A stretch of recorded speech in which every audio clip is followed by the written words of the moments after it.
Tonight we are reading Run for Your Wife, playing John Smith, Harry Gutman, playing Mary Smith, Rachael Schefrin, playing Barbara Smith, Eileen Nicolosi, playing Detective Sergeant Troughton, Bernard Bosio, playing Detective Sergeant Porterhouse, Kane, playing Bobby Franklin, Dean Schildkraut, playing Stanley Gardner. Feigeles.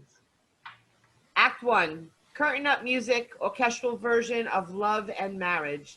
The curtain rises on an empty stage. The curtains of both windows are drawn, but there are shafts of early morning sun sneaking through the semi-darkness. The music continues through the entire following sequence. After a moment, Mary enters from the kitchen. She is in her nightgown and carrying a mug of tea. She looks at her watch, puts on her mug behind the settee, and goes to the window. She opens the curtain and the sun streams in, lighting up the area of some of the communal. Mary looks out of her window. Her husband is late home. She then hesitates a moment and hurries down to their telephone on the table. She starts to dial 100, but hesitates and replaces the receiver. As Mary looks at her watch again, Barbara enters from the bedroom. Barbara is wearing a long flowing negligee and carrying a breakfast tray. Mary hurries up to her window again and looks out as Barbara crosses the bedroom door and moves up to behind the settee. As Barbara puts her tray down on the table behind the settee, Mary has returned from her window and picked up her mug of tea. Barbara and Mary, standing side by side, each look at their watches simultaneously. It is clear that they are not aware of each other, which is as it should be, because Mary is in Wimbledon and Barbara is in Streatham or Streatham. Barbara hurries up to her window as Mary moves to her phone on the table. Mary starts to dial 100 and yet again changes her mind and moves to the front of the settee towards the bedroom. Whilst Mary has been doing this, Barbara has opened her curtains and sunlight has flooded the area and the remainder of the communal area. The whole stage is now bathed in bright, warm light. Barbara has opened her window, looked out, closed her window, and moved down to the telephone on the table next to the settee. Both Mary and Barbara hesitate and once more, in unison, but oblivious to each other, look at their watches. Mary exits into the bedroom, still carrying her mug of tea. As Barbara starts to dial 100, her husband is late home. Barbara decides against calling the police, replaces the phone, picks up her tray from the table above the settee, and exits into the kitchen as Mary returns from the bedroom.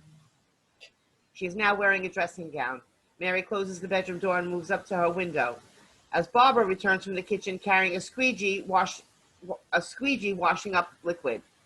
Barbara puts the squeegee on the table behind the settee, goes to the window and looks out. Mary and Barbara both move away from their windows, wondering what to do. In unison, they go each to their hall door and look out. They both close the door and stand there for a moment, wondering what to do. They decide in unison to hurry their telephones and dial 100.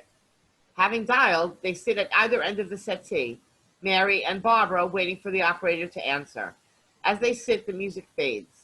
The entire sequence, Run for Your Wife. Operator, do you think you could get me Wimbledon police station, please? Operator, Thank you. could you please put me through to Streatham police station, please? Hello?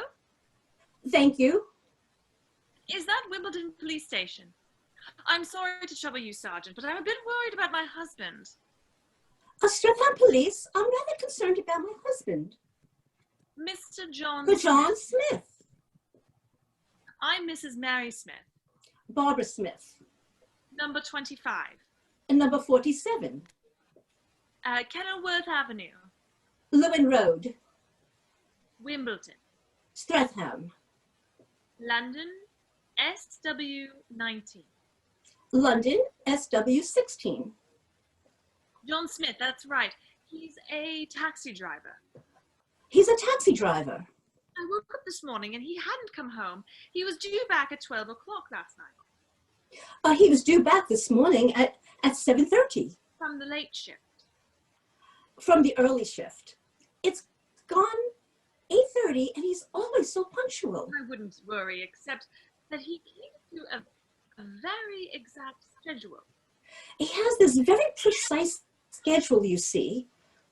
but he does put in a lot of overtime. I'm worried. He might have fallen asleep at the wheel of his taxi. He might have fallen asleep at the wheel of his taxi. Hospitals? No, I haven't. Would you? Thank you very much. I'm very grateful.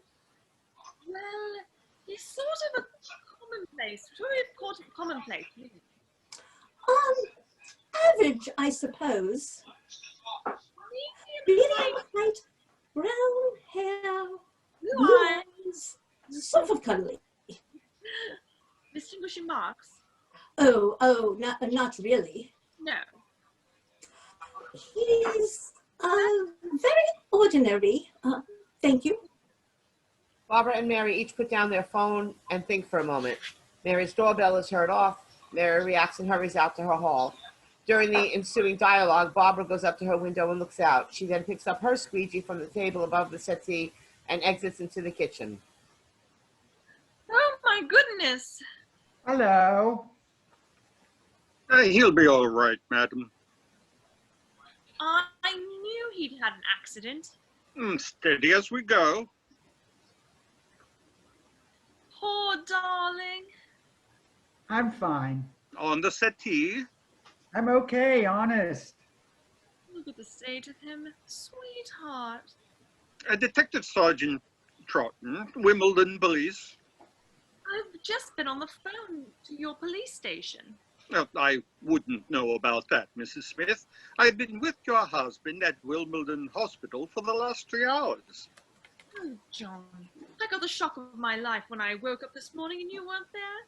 He's never not been there. What on earth happened, Sergeant? Well, it seems your husband got involved with a couple of young villains, didn't you? Yes. Oh, John, you better have a cup of coffee, sweetheart. Coffee.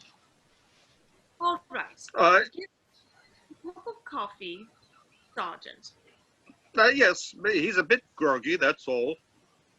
Oh, John. John. Coffee for you, Sergeant. No thanks, Mrs. Smith. Oh, the hospital said he had to take these tablets. Just to ease the headache, I think. 1 tablet twice a day. Oh, darling. Yes. Have you had any breakfast? No. Do you want a nice little egg? No, thank you. I'll get his coffee then. It was really very good of you to drive him back home. He's in no fit state, is he? I must admit I quite enjoyed sitting behind the wheel of his taxi. Lovely feeling of power, driving along with the light on, ignoring people trying to wave me down. Great. At least we could do. Your husband's a hero, aren't you, Mr. Smith? Yes. Does anyone like him to do anything spectacular? He had a go, Mrs. Smith, didn't you? Yes. He's such a silly fool. Oh, I won't stay long, sir. Just to clarify a couple of points. Right. Now then, last night, approximately 2300 hours, that's 11 p.m., you were driving your taxi. Is it your taxi, sir? Or you're the proprietor, as it were, the owner-driver? Excuse me, what time is it? 9:15, sir. 9:15. So, back to 11 p.m. last night, sir, when you got involved with this mugging incident. Mugging, yes. You were driving home to Wimbledon with an empty cab. 9:15 in the morning. That's right. And as you were passing Wimbledon Underground Station, you saw an old lady struggling with 2 youths. Wednesday morning. Yes, What sir. happened? to Tuesday night? Well, half of it you spent at Wimbledon police station and half at Wimbledon hospital. Schedule. Beg pardon? I think I'm out on my schedule. I'm not surprised. This is Wimbledon. That's right. That was Mary. Yes, she's just making you some coffee. Now, Wimbledon Underground Station. 2 youths attempting to relieve an old lady of her handbag. Barbara, 7:30 a.m. No, Doreen Spinks, 2300 hours. Oh. Mrs. Spinks is struggling with 2 youths. You stop your taxi and rush to her assistance. Oh, John, you might have got yourself killed. Hang on a second. I'm trying to work something out. You're going to bed. That's what you're doing. He's really in no fit state to be answering the question. How come you didn't sort all this out last night? Because Mr. Smith wasn't very cooperative last night. To start with, he wouldn't tell us who he was. And then he wouldn't tell us where he lived. And what with this hysterical old girl and Mr. Smith fainting every 5 minutes. Oh, John. It was quite a to-do. Just a couple of questions, and I'll be off. Right. My taxi's outside, isn't it? Yes, sir. Good. Now, you intervened in the struggle. Yes. Fool. Mrs. Smith. Well, he went and got himself attacked by these 2 brutes. No, I didn't. The old lady hit me with her handbag. What? Silly cow. Oh, Mrs. I Smith. thought I was with the 2 blokes, you see. We know that, Mr. Smith. Now, the 2 youths ran off. Yes, down Wimbledon High Street. Okay. Now, can you give us a description? It's a main road with shops on both sides. Of the 2 youths? Oh, Uh, it was so quick. What with the old woman belting me about the head and me trying to explain I was just a passing taxi driver. Mind your own business. Excuse me, Sergeant. Is that all now? I'd really like to be off. there is one tiny point, sir. Oh, yes. A slight confusion. At Wimbledon Police Station, you gave your address when you finally agreed to volunteer that information, and in between fainting, you gave your address as here, 25 Kenilworth Avenue, Wimbledon, SW19. Yes. But the hospital somehow seems to have got your address as 47 Lewin Road, Streatham, SW16. Okay. Yes, sir. Now, you don't have 2 homes, do you? No. No. I mean, it's not as though Streatham is in the south of France, is it? No. Oh, so the hospital must have made a mistake then. Yes. Late No. at night, very rushed, understaffed, and the young doctor in casualty, nice fellow, but English not too hot. Maybe got it a bit confused. I probably sounded rather slurred too because of the bang on the head. Yes. 25 Kenilworth Avenue, Wimbledon, Southwest 19. He mistakes it for 47 Lewin Road, Streatham, Southwest 16. Yes. Oh. It's Stanley.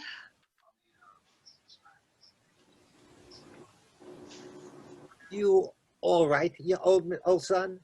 I'm fine. You look bloody awful. Stanley Gardner. Got the flat upstairs. You are the fuzz, are you? Detective Sergeant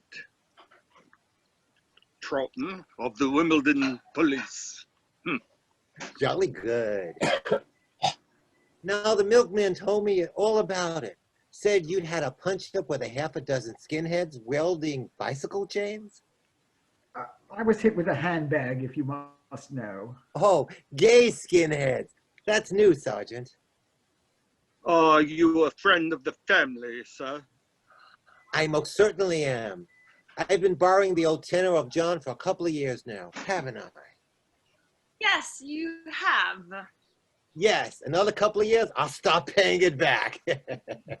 Hmm. So, the milkman's got it wrong, has he? He was very brave. He got himself a bag on the head, saving some poor old lady from 2 mothers. You didn't. Oh, there's hardly anything there now.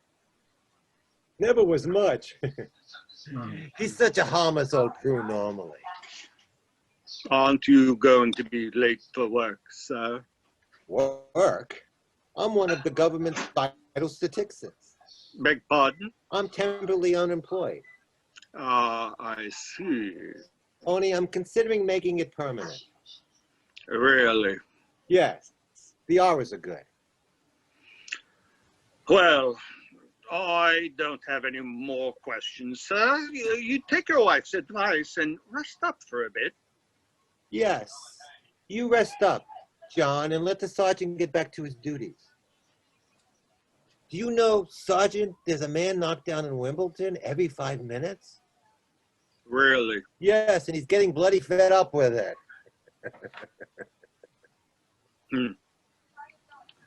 If there were more people around like your friend here, we'd have a lower crime rate.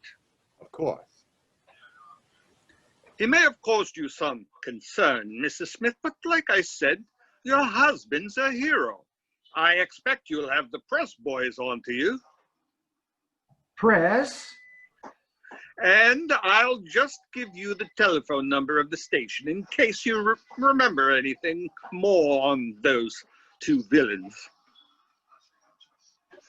You may call me anytime or speak to one of my men.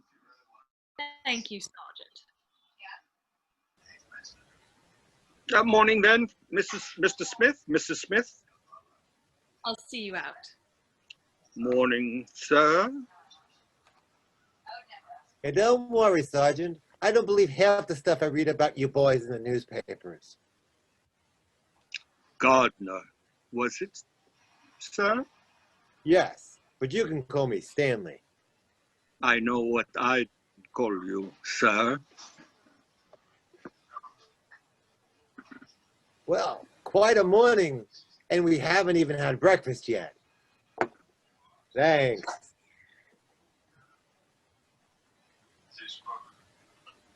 Smith residence. No, I'm not. Yes. But he's incapacitated at the moment. UPI? What's that? Oh. Who is it?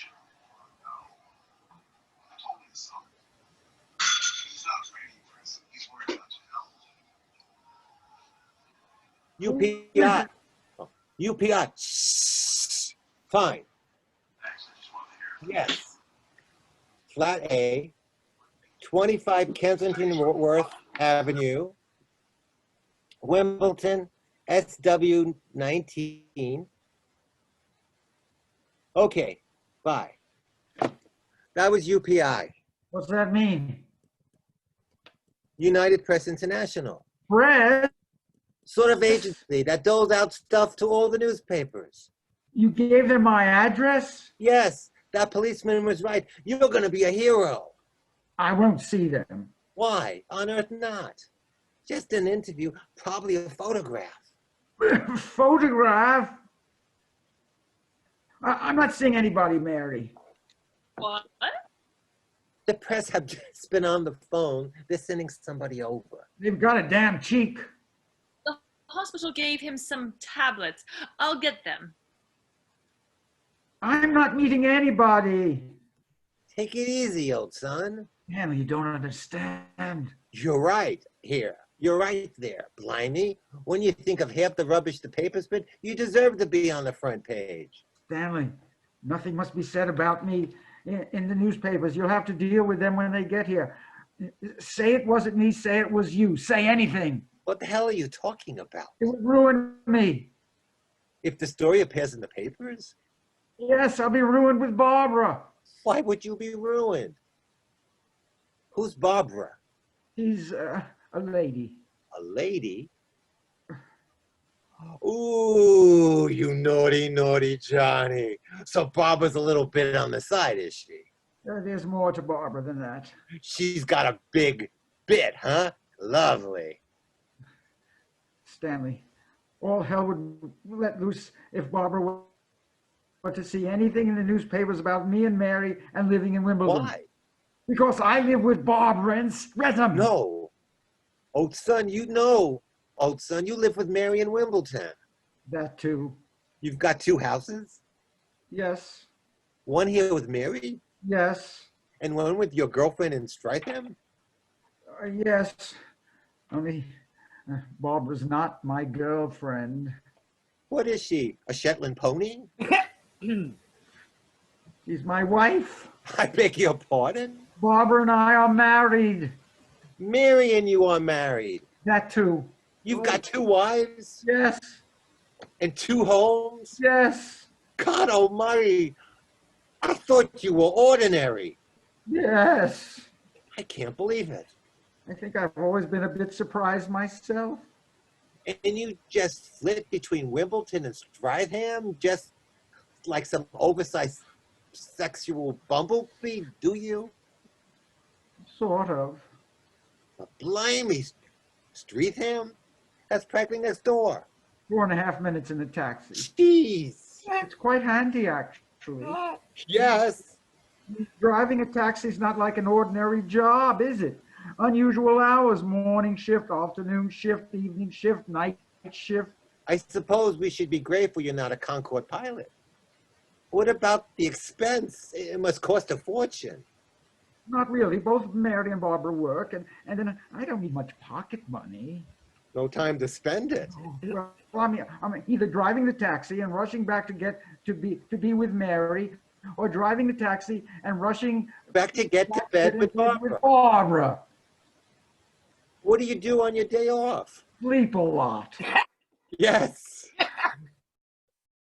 You did actually marry both of them? Did you? Oh, yes. Mary was the first. That was a lovely wedding in a church. I met Barbara 4 months later. 4 months? She had just got into my taxi at Victoria Station. She'd been to Worthing on holiday, and we started chatting between Victoria and Streatham, where she had this flat. I helped her take her cases up, and we chatted some more, and she asked me if I'd like a cup of tea, and I said yes, and we chatted, and then she asked me if I'd like to come to tea the next day, and I said yes, and so I did, and the next day we chatted again. It's a pity you forgot to mention Mary while you were doing all this bloody chatting. Well, yes, one cup of tea led to another, and I sort of got carried away, I suppose. And having not mentioned Mary in the first place, I didn't know how to bring it up afterwards. So you asked Barbara to marry you? No, she asked me. God almighty! Well, I didn't have the heart to say no. So we got married at Streatham Registry Office. And you moved in with Barbara? Yes. While still living here with Mary? Yes. You've committed bigotry. That's what you've done. Well, sort of. No, not sort of. 100% bigamy. It's a criminal offense. You could go to jail. Doesn't that bother you? Well, I've been too busy to think about it. I don't know how you cope. It needs a very tight schedule. And a hell of a stamina. I don't know how you manage it. I can only just about find the energy to satisfy the girlfriend and sign on at the labor exchange. Look, I've got to get over to Barbara right away or she'll be worried sick. I'm always bang on time. I can see why you need that schedule now. I was due back at 7:30 this morning from the early shift. With Barbara and Streatham? Yes. What are all these letters? Well, I have a sort of code to back up my schedule. SWM? Saturday with Mary. HDB? Half day Barbara. LNBEMM? Late night Barbara, early morning Mary. CAT? That's to remind me to take the cat to the vet. Here we are, precious. One little table to calm you down. In that case, you better take the whole lot. Just one. Then it's bed for you, my boy. I can't. Yes, you can. He's had a shock, hasn't he, Stanley? I think we all have. I can't afford to miss a day's business. You're in no fit state to be driving. I'll just put in half a day. No, do you know, Stanley, he's got enough energy for 2 people. Yes. All right, I'll fix up your lunchbox. Don't bother. I want to get back on the road. I'm not letting you go without your lunchbox. You make yourself late for work. I've decided I won't go into the office today. Won't you? And it's about time you did something about your job, Stanley. I'm thinking of taking up taxi driving, actually. Are you? I'm just beginning to appreciate its attractions. Don't be so damn clever. You'll put your foot in. Sorry, but I'm seeing you through new eyes now. You randy little devil. Go and keep Mary chatting while I speak to Barbara. Barbara? I can't let her go off to work without knowing I'm okay. Bloody hell. This business has thrown me right out of gear. Go and make sure Mary doesn't come in. This is living?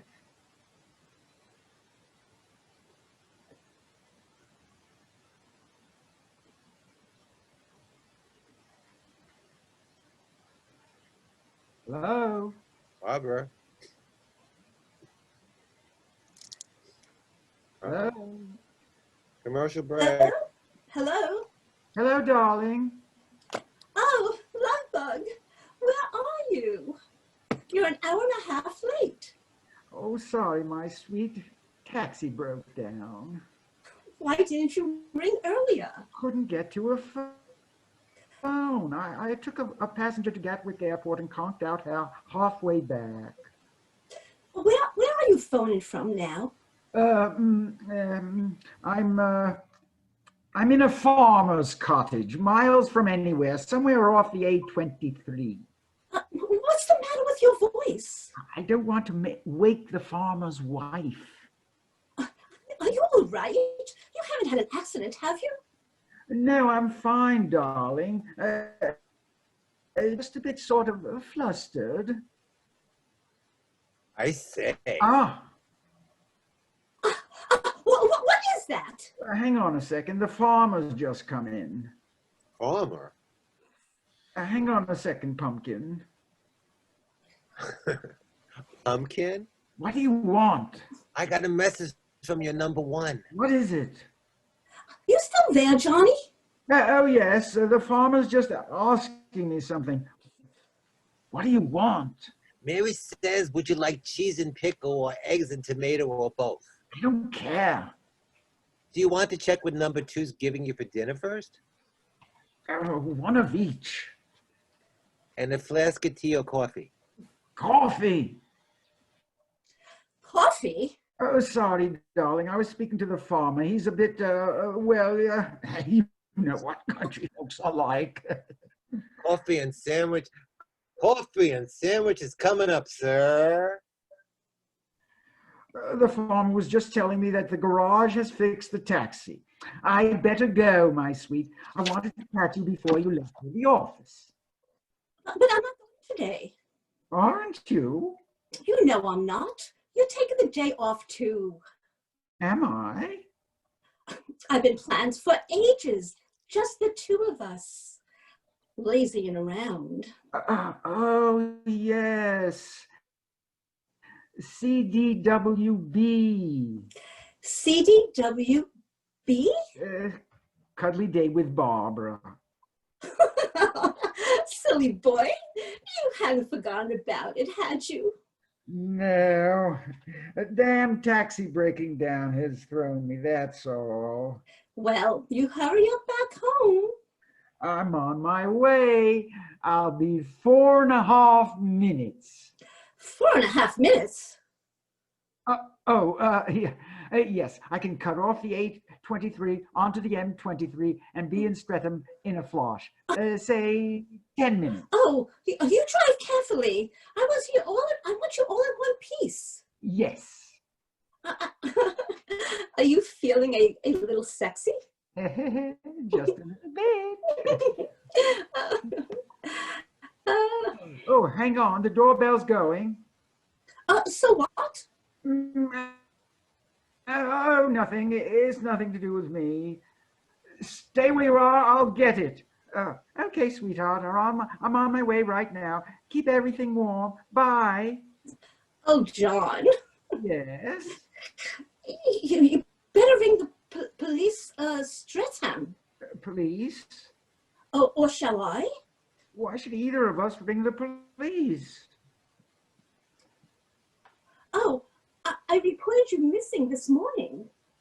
Missing? Don't do anything. I'll ring you straight back. I'll get it. John? What's that, darling?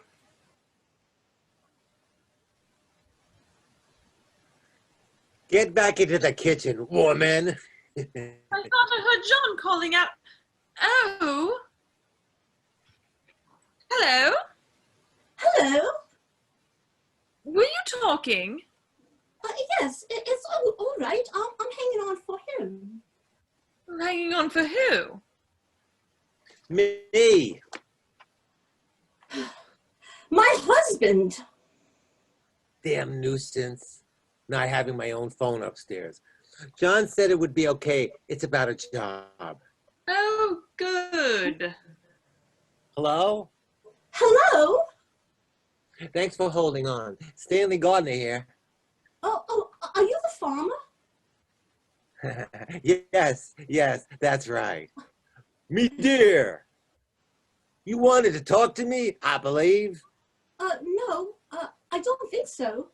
Yes. Well, fire away. I'm open to offers. Oh, I beg your pardon? No, don't let the coffee boil over. No. Mr. Gardner, hello? Yes, I'm interested. Yes, I'm interested. Interested in what? In, it. Sorry about that. Can Mr. Smith bring you back? I'd rather hang on, if you don't mind. Mr. Smith is all right, isn't he? Yes, he was a bit concussed, that's all. Concussed? He's fine now. The country air's doing him good. What happened? John didn't say he was hurt. Oh, didn't he? He said the taxi broke down. Yes, it did. Well, then how did he get concussed? He bumped his head His head? on one of our low beams. Oh, no! Yes, I'm afraid they're solid 16th century oak. Oh, it's that damn newspaper man.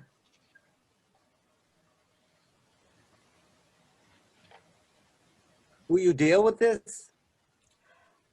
Hello?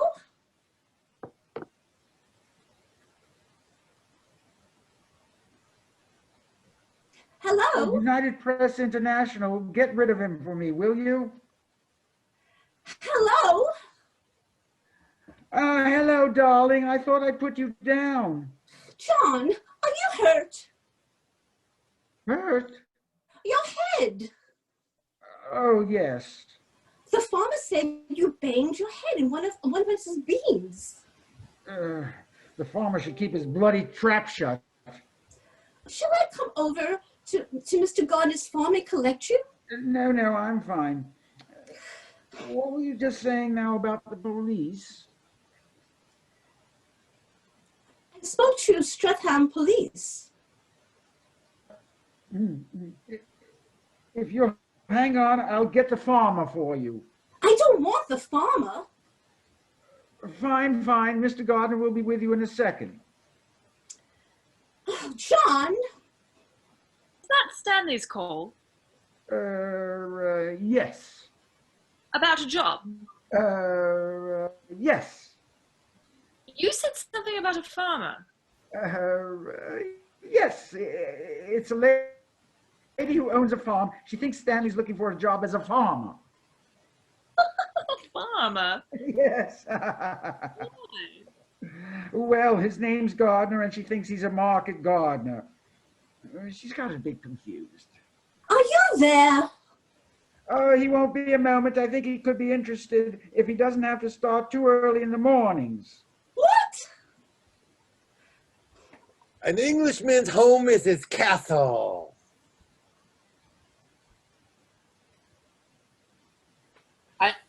I'm just doing my job, mate. I want a picture.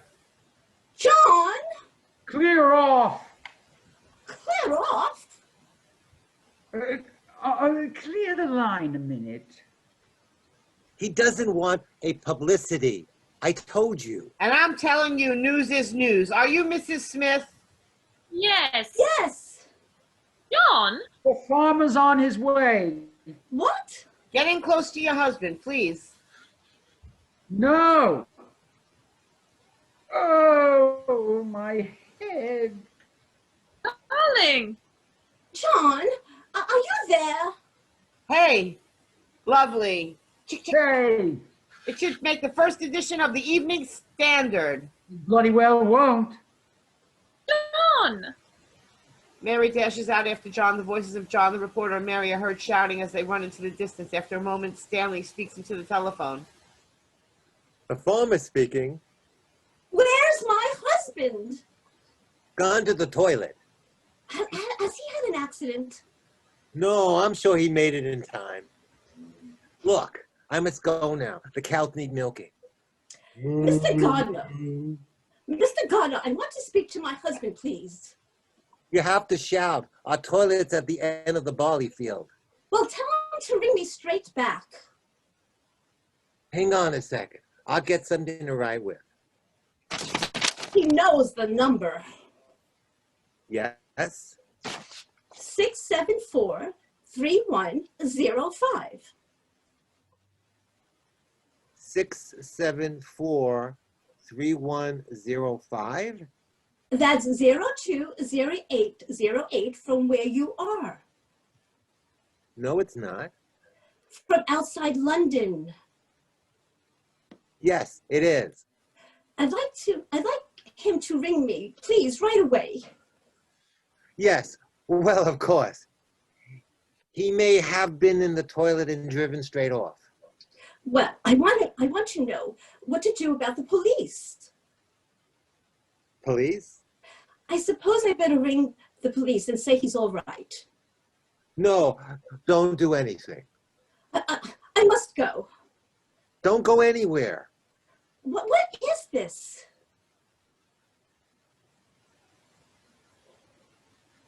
Mary. Stanley. Bye-bye. I think some of my chickens are coming home to roost. He hit him. What? The reporter hit John? No, John hit him. Where's John now? No, he got in the taxi and drove off. Blimey. I hope he's not chasing that poor reporter. No, he's probably gone around. Round where? Round the bend. I'll get dressed first. Then I'll sort John out. Mary hurries into the bedroom. Stanley picks up a piece of paper and quickly checks the number he'd written earlier. He then dials Barbara, returns from her hall with Detective Sergeant Porterhouse. Porterhouse is in plain clothes. I'm sorry if I've called at an inopportune moment, Mrs. Smith. All right. Is it about my husband? Yes, it is. You spoke to me earlier at Streatham Police. Detective Sergeant Porterhouse. Excuse me? Of course. Sit down, will you? Thank you. Hello? It's me again, the farmer. Oh, I've got to be quick because the pig's in foul. I want to speak with Mr. Smith. He'll be with you any minute. So whatever you do, don't contact the police. There's a police sergeant here right now. What? Tell the police it's okay. Police? Thank you very much, but I'm not interested in joining the police force. Police Police force? force? Police force? No, if the farming job is still vacant, I'd rather go for that. Bloody job center. Hello? I am a policeman. Right. Hello? I'm going to put it on. I reckon he's banged on his head done more damage than we realize. Mary! Anything the matter, Mrs. Smith? No, I don't think so. Now, you spoke to me earlier concerning your husband, and we've got to check on all the nearby hospitals. It's all right. I've contacted him. Oh, good. But there's still one or two things I'd like straightened out. Hello, darling. Oh, sweetheart. Sorry I'm a bit late. How on earth did you get here so quickly? No traffic. Oh, darling, your head. It's nothing. John, this gentleman from Streatham is coming from Streatham Police. Streatham Police. Detective Sergeant Porterhouse. Jolly good. Well, I'm back now, safe and sound, fit as fiddle. Thanks for calling. If I could just clarify a couple of points, sir. Well, I'm not feeling too good, actually. Bang the old head, you know. Yes, handbag, wasn't it? Handbag? Handbag? John Smith, Casualty Department, Wimbledon Hospital. Concussion and bruising. Cause of damage, lady's handbag. Johnny?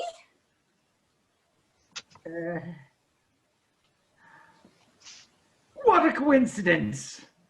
Coincidence, sir? Two John Smiths both getting their heads bashed on the same day.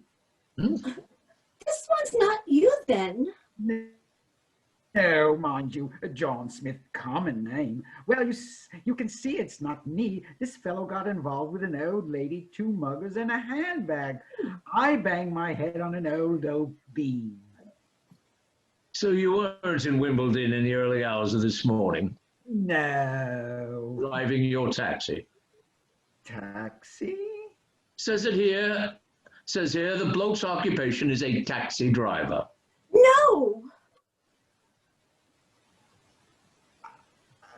What a coincidence. What, sir? According to your notes, this Mr. Smith was released from Wimbledon Hospital at 8:30 a.m. this morning. That's right. Couldn't be me then. I was in the country at that time. I rang you, didn't I, darling, from the farm. Yes, there's something peculiar about this farm, though. Yes, it was a bit of a funny farm. Well, thanks for going to all this trouble, Sergeant. There is something else, sir. Yes? Our colleagues in the Wimbledon force took this other Mr. Smith home to an address in Wimbledon. Well, he probably lives in Wimbledon. Yes, but somehow or other, the hospital have his address in their records as 47 Lewin Road, Streatham, Southwest 16. That's our address, John. Now that is a coincidence. That's what I Of thought. course. Yes, sir. The reason Wimbledon Hospital has this other John Smith's address as mine here is because I was in the hospital a couple of days ago and they've got their records confused. Oh, you didn't mention it, Pumpkin. Well, it wasn't serious, Pumpkin. I just nipped into their casualty department, banged my head under the taxi bonnet, checking the plugs. You're dead unlucky with your head, aren't you? Yes, I'm always doing it. I was in and out of the place in 5 minutes. It was nothing. But of course, they took down all my particulars. That explains it, doesn't it? Does it?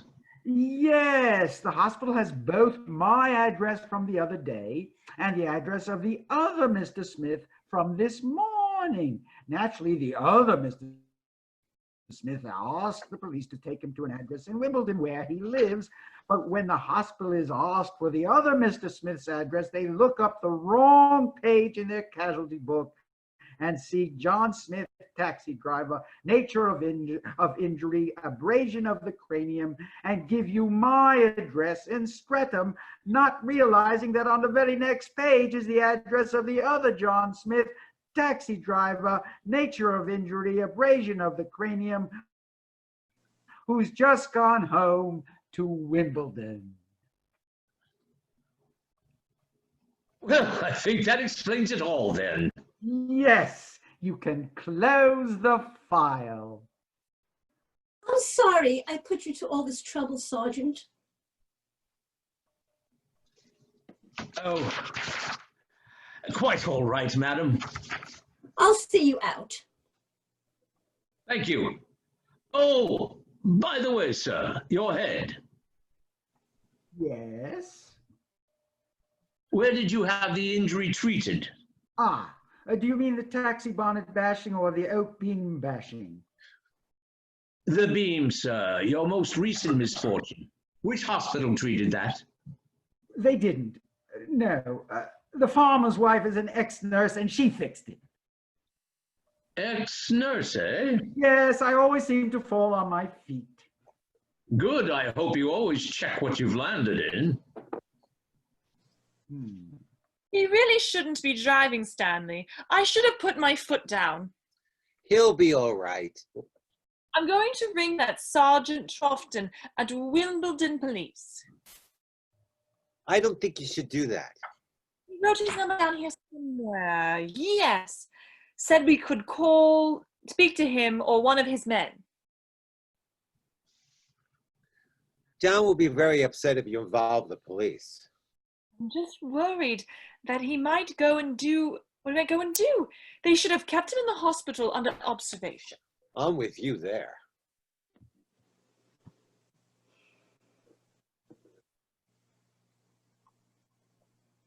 Yep. Hello, it's Mary Smith speaking. Hello, is that Wimbledon Police Station? Hello? What's up? Don't know. Someone answered, and now all I can hear is heavy breathing. Hello? Hello? Stanley Gardner here. Hello? Well, they're still breathing anyway. Anybody there? Mary, which of these two numbers did you dial? That one. 674-3105. Allow me. Hello? Stanley Gardner here. Come in, Wimbledon. Gardner to Wimbledon. Mayday. Mayday. Mayday. What the hell's going on? Ah, there you are, Wimbledon. Trouble on the switchboard. Can I speak to one of the men? Men? Or the sergeant if he's there? Have you flipped your bloody lid? No, no, nothing like that. He's putting me through to one of the men. Hello, Constable? Constable? What in God's name are you playing at, Stanley? I'm speaking on behalf of Mrs. Smith. She's concerned about her husband's behavior. How the blazes did you get this number?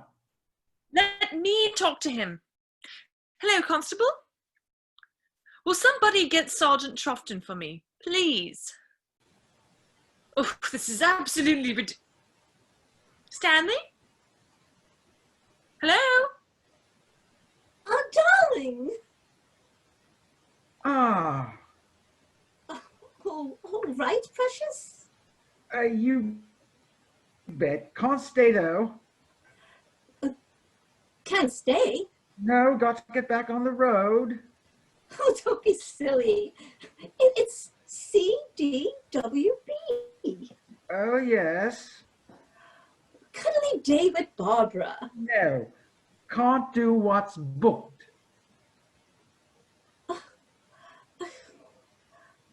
Why did you do that? I don't want us to be disturbed. Oh, you're in a hurry, are you? Not half, but I can't give in to it. Oh, yes, you can. No, you see, I didn't earn a penny last night. I ought to do one quick trip. Afterwards. Well, I've got a bit of a headache, actually. Oh, that's all the more reason for going to bed. I don't think that'll be good for me, honestly. I don't. You always said it cures anything, Well, yes. especially headaches. Yes, that's your headaches, not my headaches. Oh, come on. We'll soon get rid of that nasty old headache. Well, as long as you let me go out afterwards. Drags him into the bedroom. Stanley comes out of Mary's kitchen, followed by Troughton. Yes, well, I thought I ought to explain, Sergeant. Dreadful bit of news. You walked right in the middle of a phone call, you see. Mrs. Smith was shattered. Bound to be. I'm glad you told me. Yes. Always worse when you hear suddenly like that. Yes, both her grandparents, was it? Yes, both. Dear, oh dear. Yes, dear. Oh, dear. On a hiking holiday, too. Yes. Both in their 80s, mind you. Still not a nice way to go, over the side of a mountain. It was quick enough, though. The Canadian Rockies, you say? Yes. The Canadian Rockies. Now, you wanted to see Mr. Smith again, did you? Oh, yes, I did, actually. It appears there's some confusion over Mr. Smith's address. Is there? As to whether it was in Wimbledon or Streatham. Wimbledon or That's Streatham, yes, sir. Mr. Smith reckoned it was all a silly mistake on the part of the hospital. Probably was. No, it wasn't. When I got back to the station, they'd had Streatham police say that another John Smith was reported missing from that area. No. Yes, 47 Lewin Road, Streatham, Southwest 16. Good Lord. And that's the same address as they had at the hospital. It's a puzzle, isn't it? So, do you know the present whereabouts of our Mr. Smith? No. I think he's on the job at the moment. Driving his taxi, you mean? Yes. Well, I think I'll go and call on this other Mr. Smith. Call on him. in Streatham. Do you think you should? It's only in the next manor.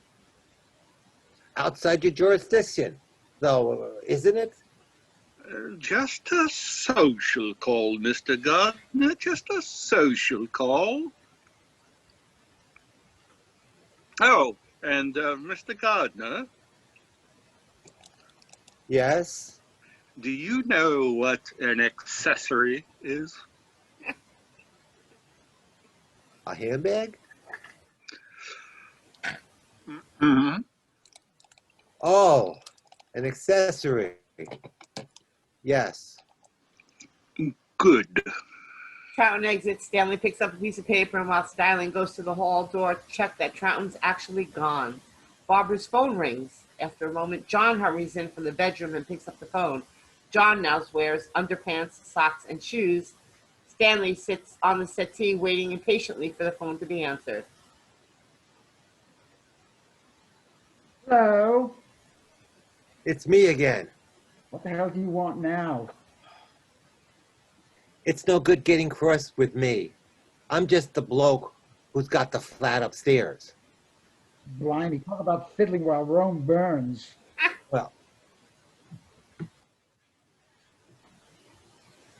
Well, Come on, what is it? Troughton is on his way to see you. Troughton? The policeman who was here this morning. He's coming over to Streatham? To see John Smith. Bloody hell. And Mary's rushed out looking for you. Barbara appears, still in her negligee. Darling. Oh, darling. Well, thanks for telling me, and if I hear of anybody who's looking for that many cucumbers, I'll put them in touch. Cucumbers? I'll ask you, 2.5 acres of cucumbers. Not that wretched farmer again. Hello, John? Come on, Big Bice. No, I've decided. I'm taking you out. Out? Yes, why not? I'll get your dress. We'll have lunch at that little bistro around the corner. Bottle of wine, then back here to spend the afternoon in bed. I'm ready for bed now. No, let's tease ourselves a bit. Oh, darling. Ring, ring. Hello? It's Mr. Farmer again, the gardener. Look, I doubt very much if my husband will be able to help you. Cucumber just isn't his line. No, it's potatoes actually this time. We don't want any potatoes. But they're King Edward's. I don't care whose they are. He's not into agriculture. Now, he's very grateful to you for helping him this morning, but he's extremely busy. Yes, but I'm sure he's got his hands full, but it won't take but a second. Come on, darling, quickly. Well, what about this wretched farmer? Hello? Has he rung again? You hurry up and get dressed in the bedroom. You really must stop ringing me up, Mr. Gardner. It's about Mary. Oh, your Jersey cow. Yes, I remember. Jersey cow? Jersey cow? Look, I'm trying to get out before Troughton turns up. I'm worried about Mary. I'm worried about everything. She's rushed out of the house looking for you. I can't do anything about that, can I? But she might have gone round to Wimbledon police station to see Sergeant Troughton. Yes, well, cows are funny animals, aren't they? Huh? What's he going on about now? It's all right. Wimbledon police may tell Mary that Troughton's on his way to see you in Streatham. Yes, well, that would really put the bull among the cows, wouldn't it? I'm rushing out now, so I can't really discuss it any further. Naturally, anything you can do to keep the bull and cow apart, you do it. I'll get dressed then and see if I can find Mary. Thank you. In the meantime, just keep a very close watch on your bullocks. Well, what was all that about? He's in a right state. All the Staffordshire bulls are having a go at his Jersey cow. Right, let's go. We'll have a nice long lunch, bottle of wine, and then back here to spend the afternoon in bed. Doorbell. Oh, what's the matter? Oh, it might be the police again. Well, that's all right, isn't it? Different policemen, I mean. Doorbell rings again. Well, tell you what, I'll go down the back stairs and meet you outside the restaurant. Darling. If it's the police, just confirm what happened to me at the farm. And if they want to see me, they'll have to make an appointment. Are you sure your head's all right? I'm not sure of anything at the moment. I'll see you outside the restaurant. You'll recognize me. I'll be wearing exactly what I'm wearing now. The doorbell rings again. John hurries into the kitchen. Barbara frowns and goes into her hall, and Stanley returns from Mary's hall. Stanley is now fully dressed.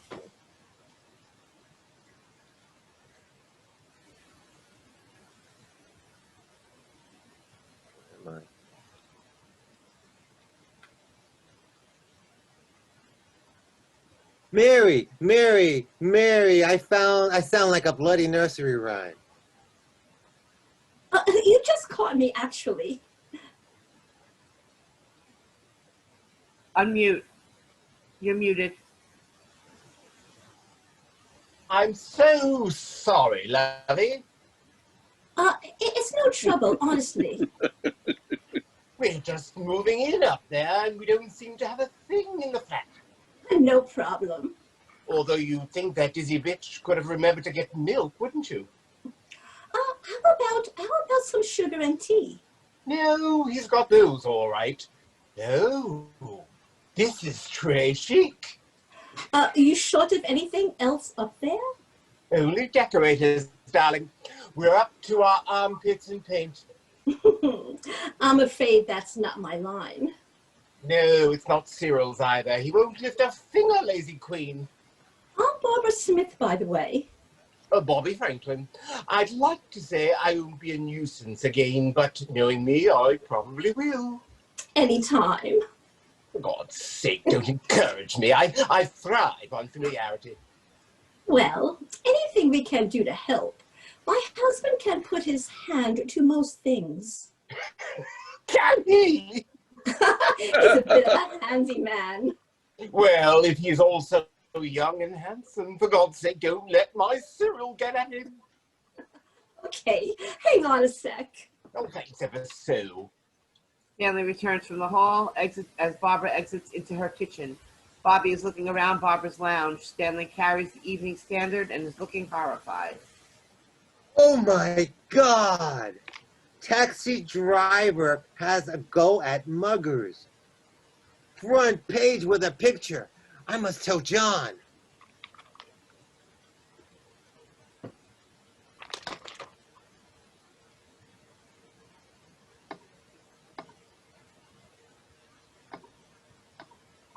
Sorry, something happened. Sorry. I say, do you and Cyril like homemade cake? Anything but fairy. Chocolate? Yes, to hell with the diet. Hello. Who's that? Bobby Franklin. I've got the flat upstairs. Well, I hope you're having a better time than I am. I wouldn't know about that. I'll call Mr. Smith for you. It's Mr. Smith I want. He's not in. That's good. At least I think it's good. Did he sort of rush out in a state of anything? I don't know how he left. No. There aren't any police there, are there? Is this a phone-in on Capital Radio? No. I'll get Mr. Smith for you. No. She's probably had enough of me and my King Edwards. Well, would you like to leave a message? No. No. Mrs. Smith hasn't got a standard floating around there. A standard? Floating? Newspaper. Evening Standard. Oh, I really wouldn't know. Bit early, isn't it? First edition. She doesn't want to get it, though. It's a dreadful paper. Yes, all right. Don't you get it either. I won't. Are you doing some sort of market research?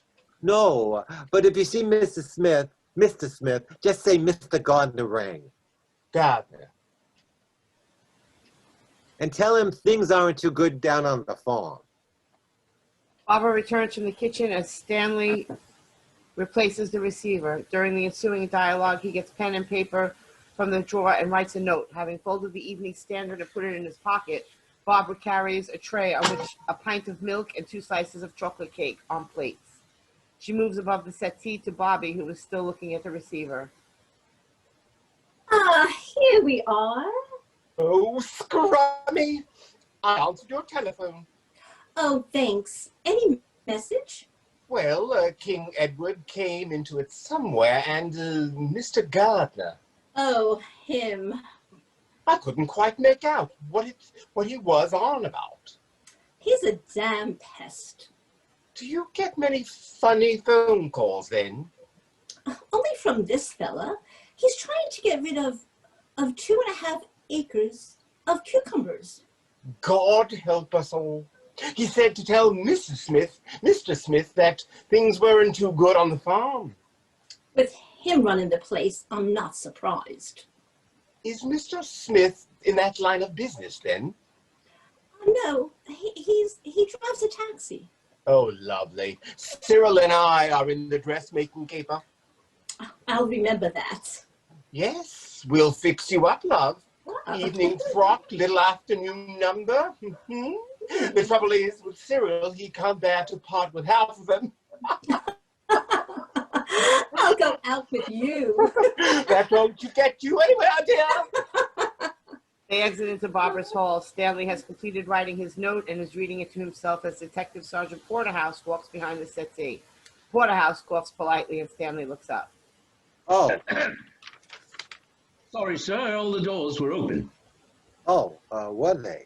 Detective Sergeant Porterhouse. Ah, Wimbledon Police. No, Streatham, actually. Streatham? Streatham? Yes, I was just doing a spot of checking, that's all. Semi-official. Oh, yes? Concerning a namesake of yours. Of mine? Oh, bit of a surprise, eh, Mr. Smith? Yes. It's rather a coincidence, really. The other Mr. Smith is a taxi driver, too. No. Only he lives in Streatham. No. John Smith, 47 Lewin Road, Streatham, Southwest 16. No. I've just come from talking to him. Bloody hell. I thought you'd be surprised. Yes. No, I expect you're wondering what I want from you. I am, rather. Yes. It's just a confirmation, really, of the cause of your head injury. Oh, yes. I'm a quick healer. It's very tender, mind you. Not surprisingly, is it? Must have been quite a blow you received. They made them solid in the 16th century. Handbags? Yes, I thought one of the policemen said it was an antique. An antique handbag. Of course. He was referring to the woman when he said I was hit by an old bag. Yes, well, I think what you say seems to verify. Does it? Right. If you excuse me then, Sergeant, I was just about to go to bed. Bed? Yes, it is Wednesday morning, NWW. NWW? Nookie with wife.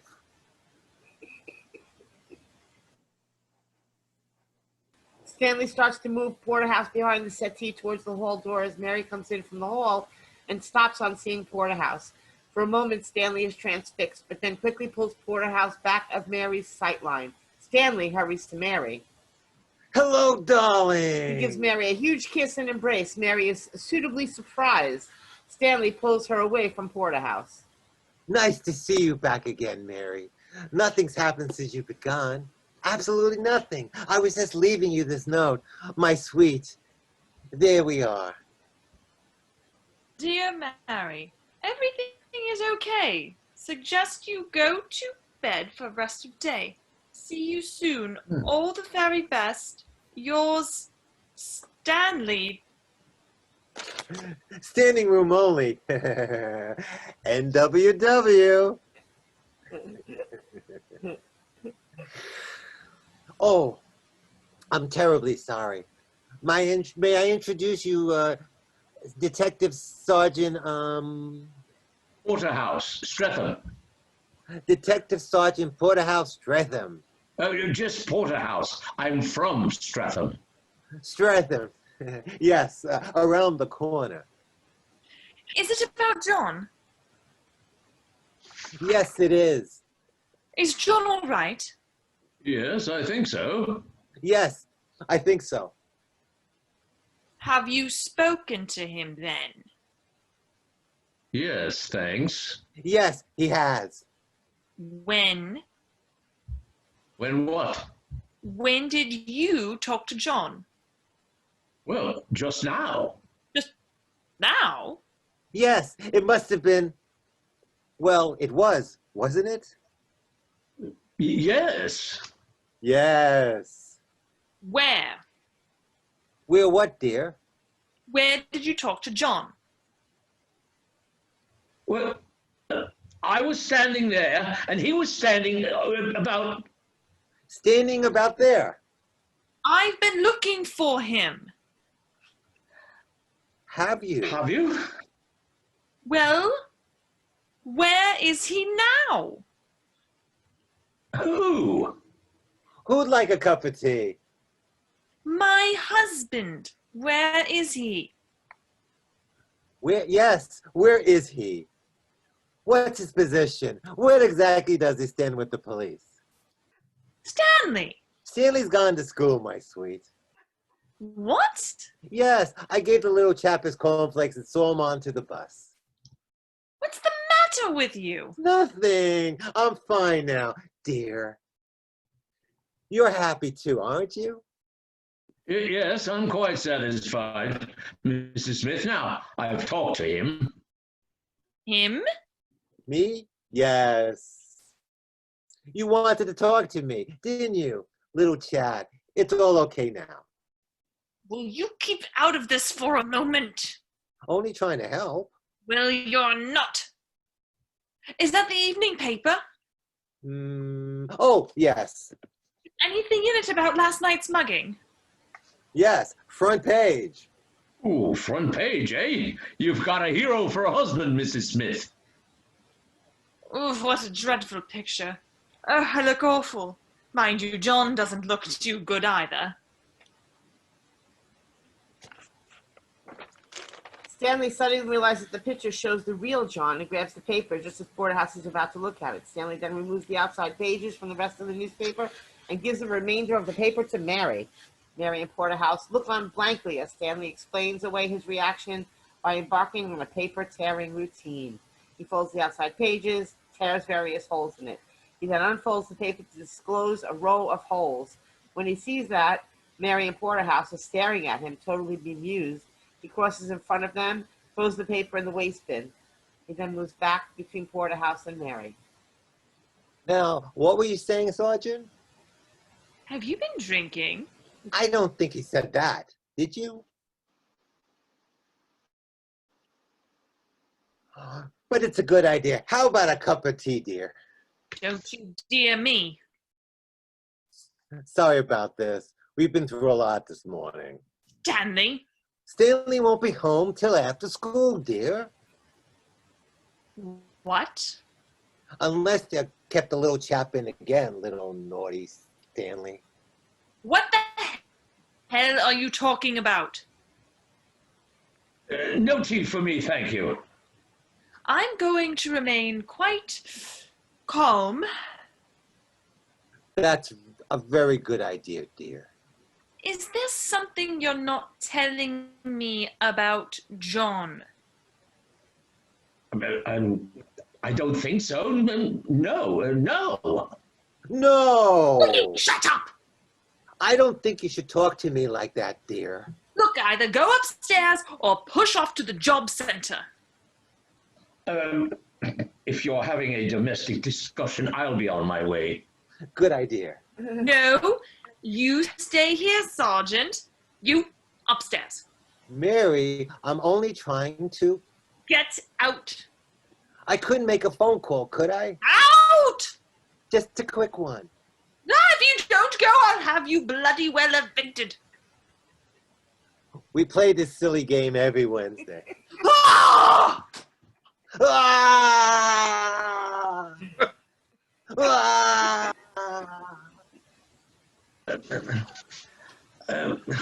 No, Mrs. Smith, I don't think you should have sent him packing like that.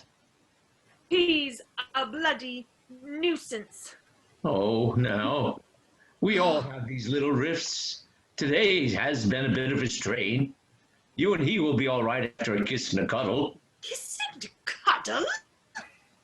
Never fails. Do what you were planning to do and spend the morning together in bed. I was planning no such thing. Well, he was. He was? Well, I assure you the last place I'd do is jump into bed with that moron. Well, I'm sorry to hear that. I don't indulge in that sort of thing. I'm sorry to hear that, too. What sort of wife do you think I am? I really don't know. Once you start that sort of thing, you've got no marriage at all. Well, I suppose it takes all sorts, I suppose. Yes. I'm surprised that you ended up with little Stanley. I don't intend to end up with little Stanley. Oh, dear. The way he's been acting this morning, I think the sooner he's put away, the better. Oh, no, no. The young fellow needs physical love, and lots of it. What? I could see my wife could teach you a thing or two. If I could just resolve what's happened to my husband. As far as I'm concerned, he's clarified the situation. But you said you'd seen him, and I'd like to know where he is. Well, he's upstairs, isn't he? What's John doing up there? Isn't that where he went? To see Stanley? I thought Stanley was at school. Ring, ring. Hello? Oh, thank goodness. Oh, where are you, John? Oh, never mind that. Is everything all right? Sort of. Yes. Nothing awful's happened. No. There's a policeman here, but that's been sorted out. A policeman? From Streatham. Oh, yes. Do you want to talk to him? No thanks. No. The sergeant's quite happy, I think. Oh, good. Is Stanley about? I think he's been drinking. Or he's on drugs. He's had a lot to contend with this morning, darling. The sooner he leaves here and shacks up with that girlfriend of his, the better. Well, look, darling, I'm on my way home right now. Yes, you hurry up back, sweetheart. Then it's straight to bed. Great. I'll be 5 minutes. All right. 5 minutes. I'm pleased that you and your husband have patched it up. Patched what up? That's it. Don't harbor grudges. That's what's kept me and my missus together for 20 years. Well, I'll be off then, Mrs. Smith. Don't bother to see me out.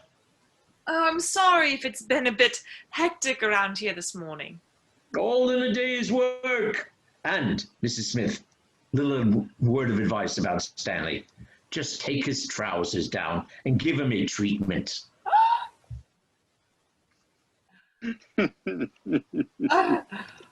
Porterhouse exits. Mary shakes her head in confusion. She then exits. Barbara comes in from the hall. Barbara carries the Evening Standard. Barbara and John have obviously having a row. They come in down center.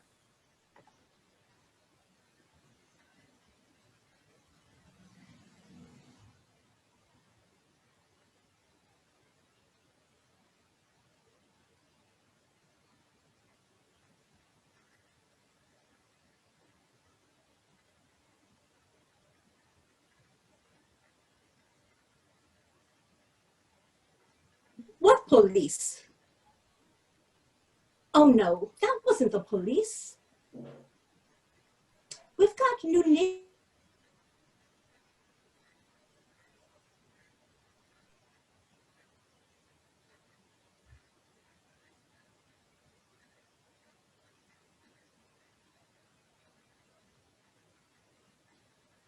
Then sit quietly for 5 minutes and read the paper. No, don't let's hang around here. After lunch, we'll go to bed, read the papers, and have a lovely... What's on earth the matter? Oh, what's the matter with what? You looked at the front page and practically died. Yes. Something awful's happened, hasn't it? Yes. Mrs. Thatcher's expecting a baby. That's impossible. That's what Mr. Thatcher says. Here. Let's have a look. No. Oh, don't be silly. No, it's my newspaper. Actually, it's mine. No, I've got it. I want it. I need it. John sits in the right corner of the settee. He then rips a strip off the front page, and to Barbara's amazement, he starts to eat it. Very nice. What in God's name are you doing? Eating the newspaper. For heaven's sake. He tears off another strip. Pops it in his mouth. Darling, it must be something to do with that bang on your head. Door was open. I told you I'd get familiar. That's okay. And you must be this lovely lady's... The words die in his mouth as he sees that John has a strip of newspaper protruding from his mouth. John quickly gobbles up the strip. Bobby looks at the torn paper in John's hand. Am I interrupting anything? No, that's all right. Don't rush it. Bobby Franklin from upstairs. How do you do? Yes, well, if you're in the middle of eating. I'm sorry about this. No, I'm all for something different. Yes, so thanks for the chocolate cake. Yes, I've never actually seen anybody eat, that is newspaper, isn't it? Yes, it's newspaper. Yes, well, I must get back to Cyril, poor cow's up to his eyes in paint. Good luck with the guide. Thank you. Is that today's? Oh, nice and fresh. What the hell are you up to? I'll get some coffee to wash it down. I don't know what that Mr. Franklin must think. Barbara exits into the kitchen. John heaves a sigh of relief. He then tears the remainder of the front page into small pieces. Behind him, Troughton enters from Barbara's hall, closing the door behind him. John, not realizing Troughton's presence, proceeds to put the torn pieces of the front page into the remainder of the newspaper and screw the lot up into a ball. John moves and picks up the waste bin. He stuffs the remains of the newspaper into it. Unnoticed by John, Troughton, smiling, has moved down behind John. As John is about to spit his mouthful of paper into the waste bin, Troughton pats him on the back. Mr. Smith. A pat on the back makes John swallow the paper in his mouth. John then looks around and does a double take, seeing Troughton smiling at him. John chokes and, for want of something better to do, hands Troughton the waste bin as though it was a prize cup. Love and Marriage plays. Curtain. Act 2. The action is continuous. Troughton is smiling at John. John is looking very sick. Troughton replaces the waste bin. You certainly get around in that taxi of yours, Mr. Smith. Eaten something that disagreed with you? No hurry. Take your time. When you've pulled yourself together, you can explain what you're doing here, can't you?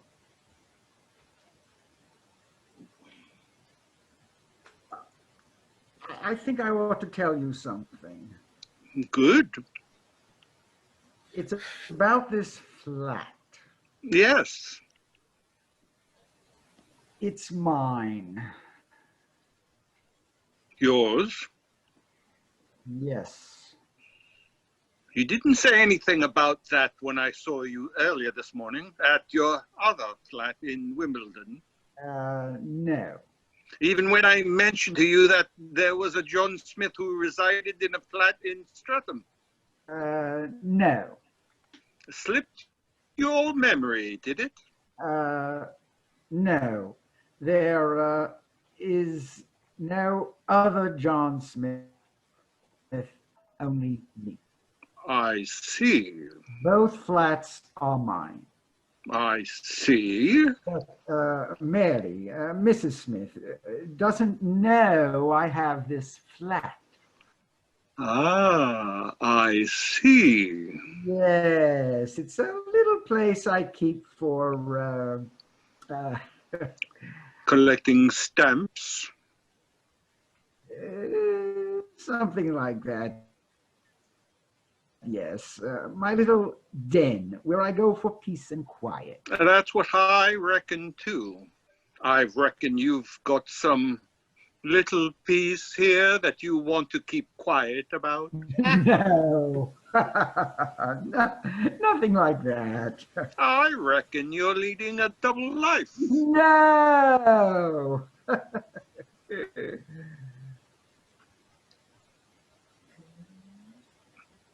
Hey, the door is locked.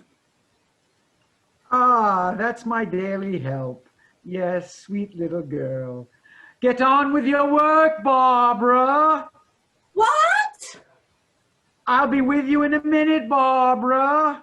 Open the door, you silly fool.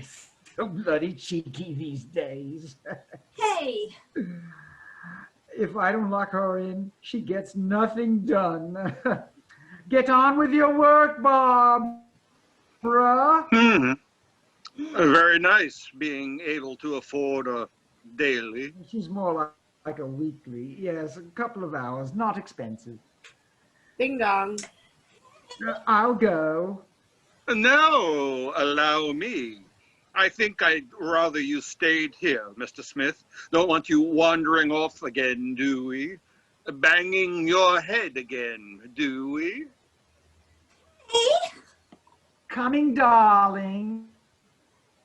what the blazes are you playing at? I was larking around, darling. I don't know what's come over you. It's frustration. Come on. What? I want us both to go to bed now and have really crazy sex. I thought we were going out to lunch. Hell with that. I feel right, dandy. It's probably all that newspaper you've eaten. Whatever it is, I don't want to waste it. Can't we have our coffee first? No, we'll save it for after. Go on, get yourself stripped, you gorgeous animal. Hang on. Didn't the doorbell go just now? Yes, you get to bed. I'll see them off. Don't start without me. Look Who's arrived? It's Mr. Gardner.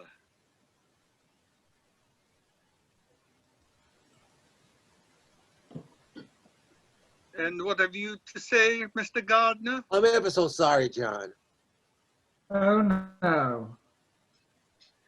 I expect he thinks this is the labor exchange, does he? Oh, well, I suppose the game's up. Oh, God. It's all right, Stanley. I couldn't expect to get away with it forever. You don't have to say anything, sir. No, I want to. If there's any criminal offense involved, Mr. Smith, you might care to speak to your solicitor. Bloody hell. Don't worry, Stanley. You'll be all right. It's you I'm worried about. Oh, that's noble, Stanley, considering your position. My position? And we don't need a solicitor. It's not illegal anymore, is it, Stanley? What isn't? Shall I tell him, or will you? Tell me what? I thought you'd guessed, Sergeant. Guess what? The reason for me having two flats, Stanley and I are like that. Like what? We're that way inclined. What do you mean, sir? Well, you know.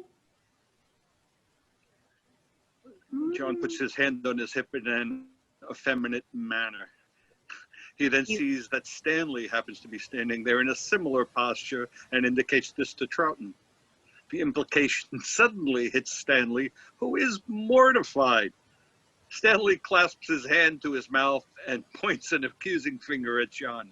Yes, the love that dare not speak its name. You see, Sergeant, this dear man took the flat in Wimbledon above Mrs. Smith and myself, and well, it was love at first sight, wasn't it, Stan? He's choked. Well, I fought it, God knows, I fought it. I'd always been straight, you see. Stan is the queer from way back. But finally, well, I succumbed. Of course, I soon realized I couldn't go on deceiving my dear wife in our own home. So Stan and I found this little place, our little love nest. Well, I don't know what to say. Well, I do.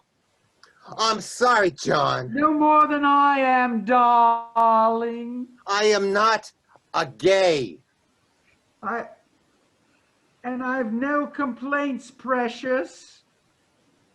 Well, I'm not too happy about it either. I mean, it's a very delicate situation, Sergeant. If my Mary discovered I was you know, AC/DC. AC/DC? Don't get in a tizzy, Stanley. Hey, Ah, that's Barbara again, cleaning the bedroom. I've had to lock her in as usual, Stanley. Staff is such a headache these days. hey, Stop that and get on with the cleaning the toilet. get lost. You'll have to speak to anyone you listen to. I've got Mr. Gardner with me. You know, Mr. Gardner. Mr. Gardner? Yes. You mean that funny fella? That's the one. You can leave Mr. Gardner and I on our own, Barbara. You can leave Mr. Gardner and I on our own, Barbara.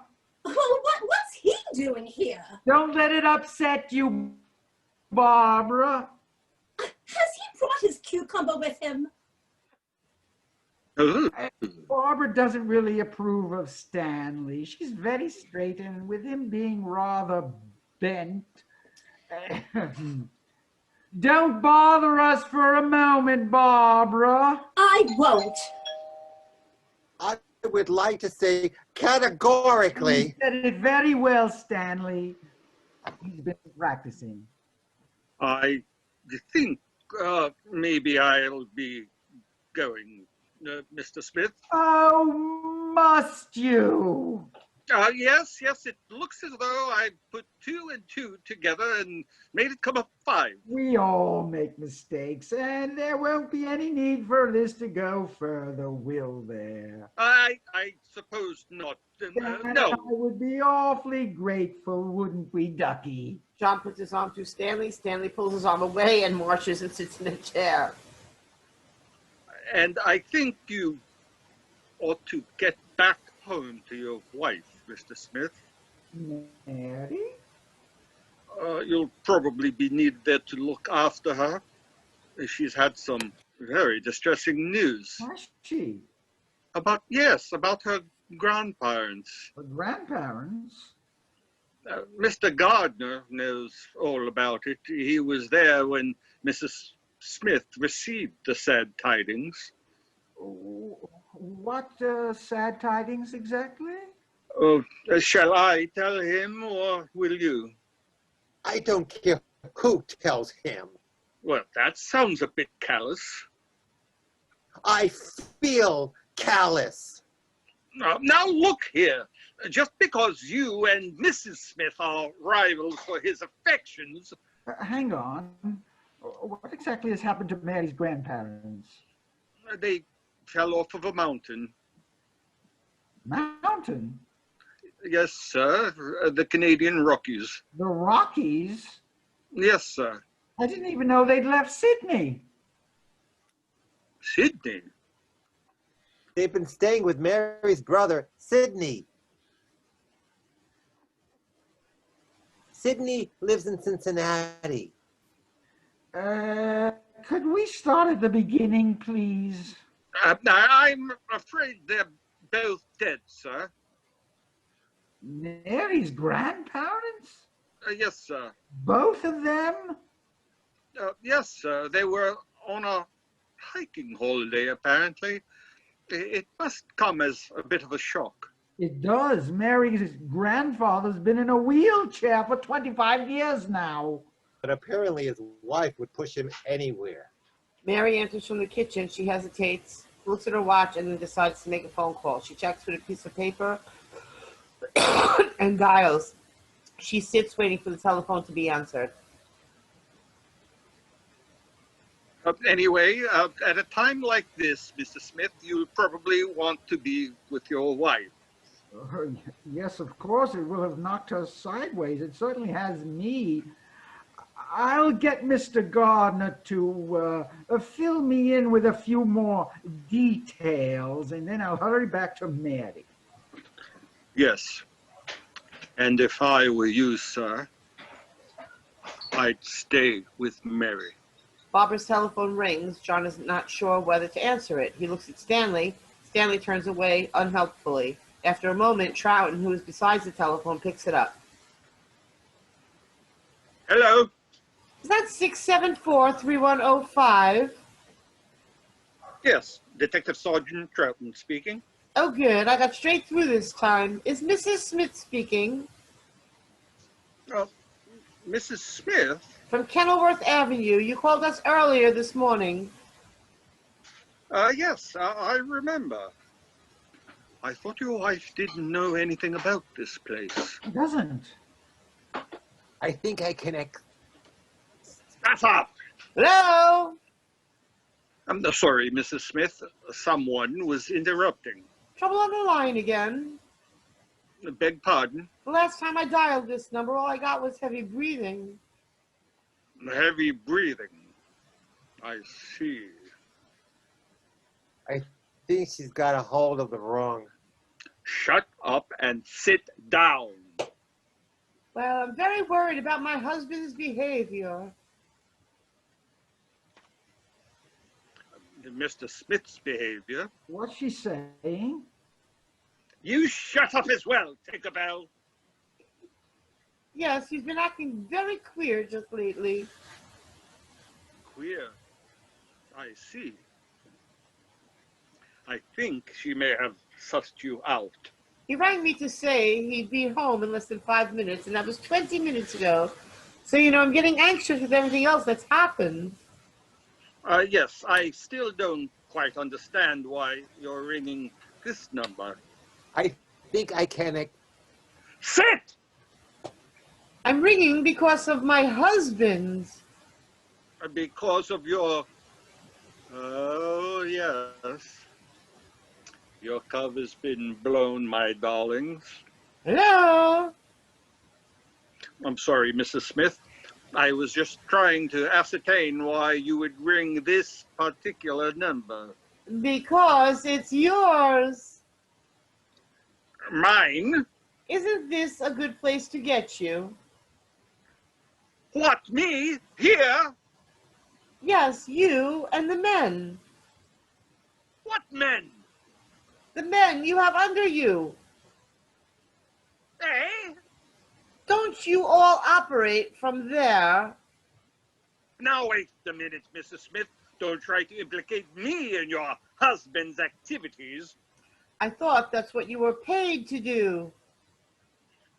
Well, I'm not. I suppose it's too little a thing for you to handle. Lovely, isn't it? I'm not listening to this anymore.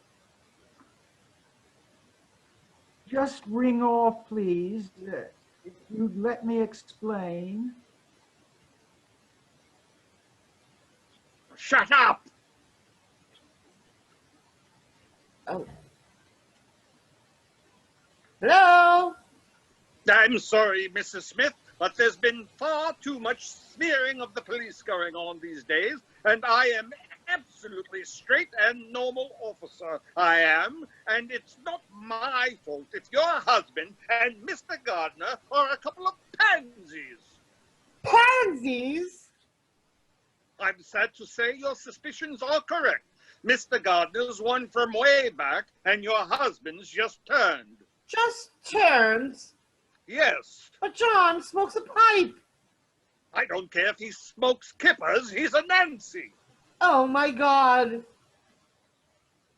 I'm with them both now. They've admitted it. John and Stanley. I'm sorry if it's been a shock to you, but you were already on to them, weren't you? And you're with them now. In my official capacity, Mrs. Smith, and that is all. You haven't arrested them, though, have you? Of course not. It's not illegal, is it? Then why are they at the police station? No, they're at their flat in Streatham, 47 Lewin Road, Streatham, Southwest 16. Hello? Hello?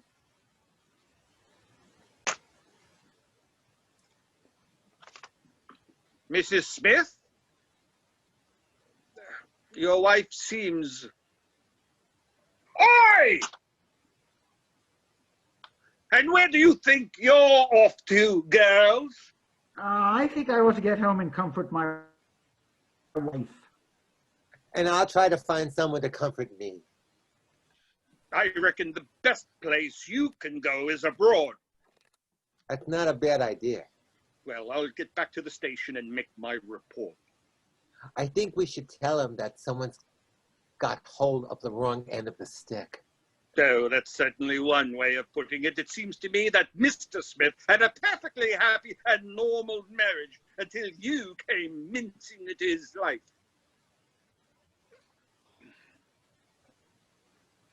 You rotten devil! Oh, shut up. What about me? He just told my wife I'm a pansy. He told her I was one too. He thinks I'm practicing homosexual. Well, if you're only practicing.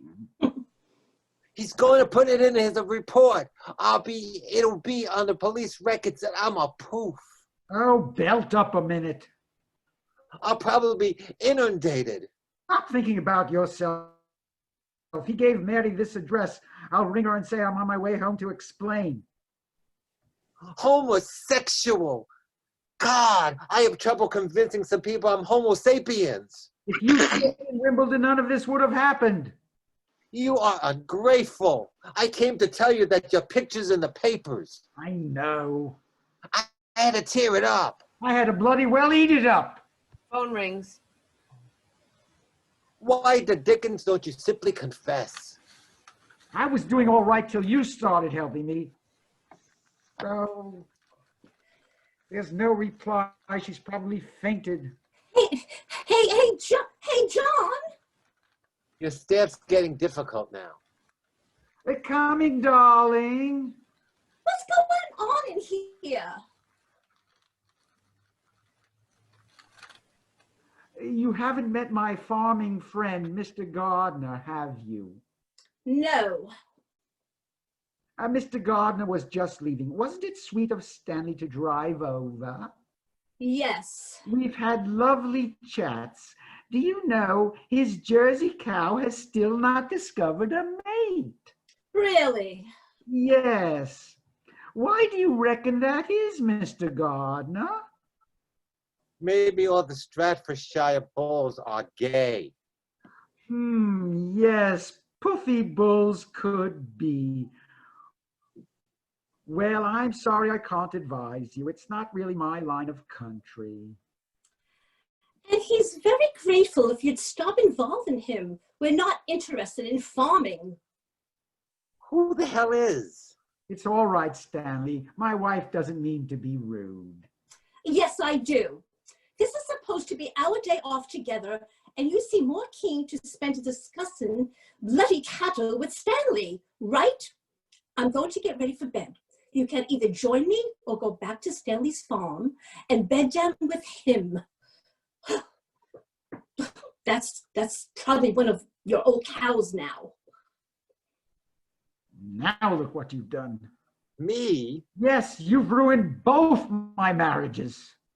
The only person who's ruined round here is me. Have you looked at your ceiling?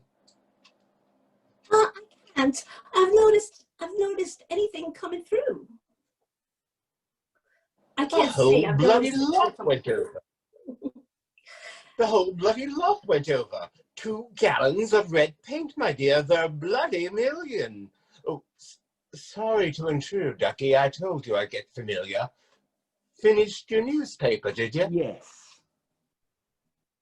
What'd you have for dessert? Reader's Digest? Hello.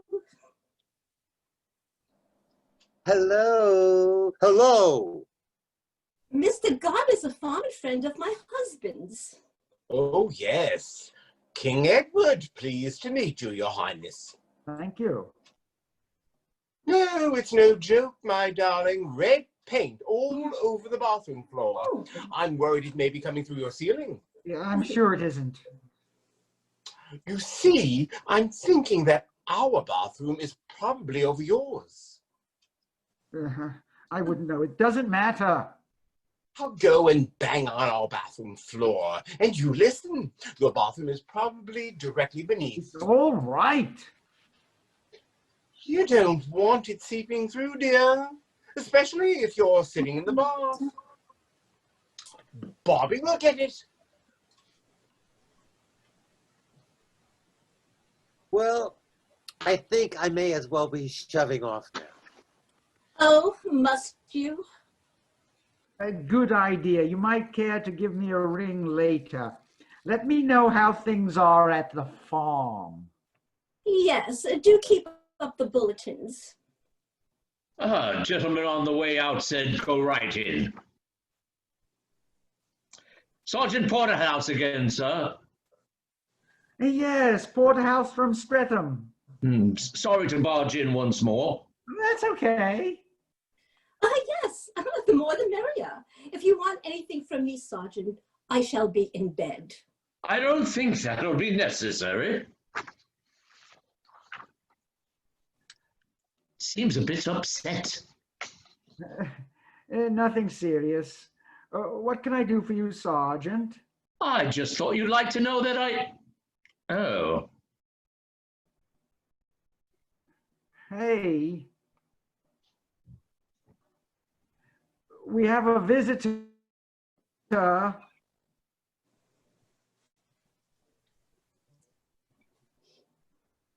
Oh, we've met. Mr. Smith. Yes. No. The other Mr. Smith. Other Mr. Smith? Your namesake. From Wimbledon?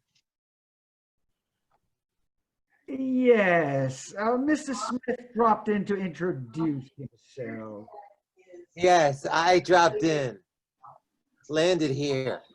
I bet you were surprised when he turned up. I was actually, yes. 2 John Smiths, taxi drivers, abrasions of the cranium. It's 1,000,000 to 1 chance. It's almost unbelievable. Yes.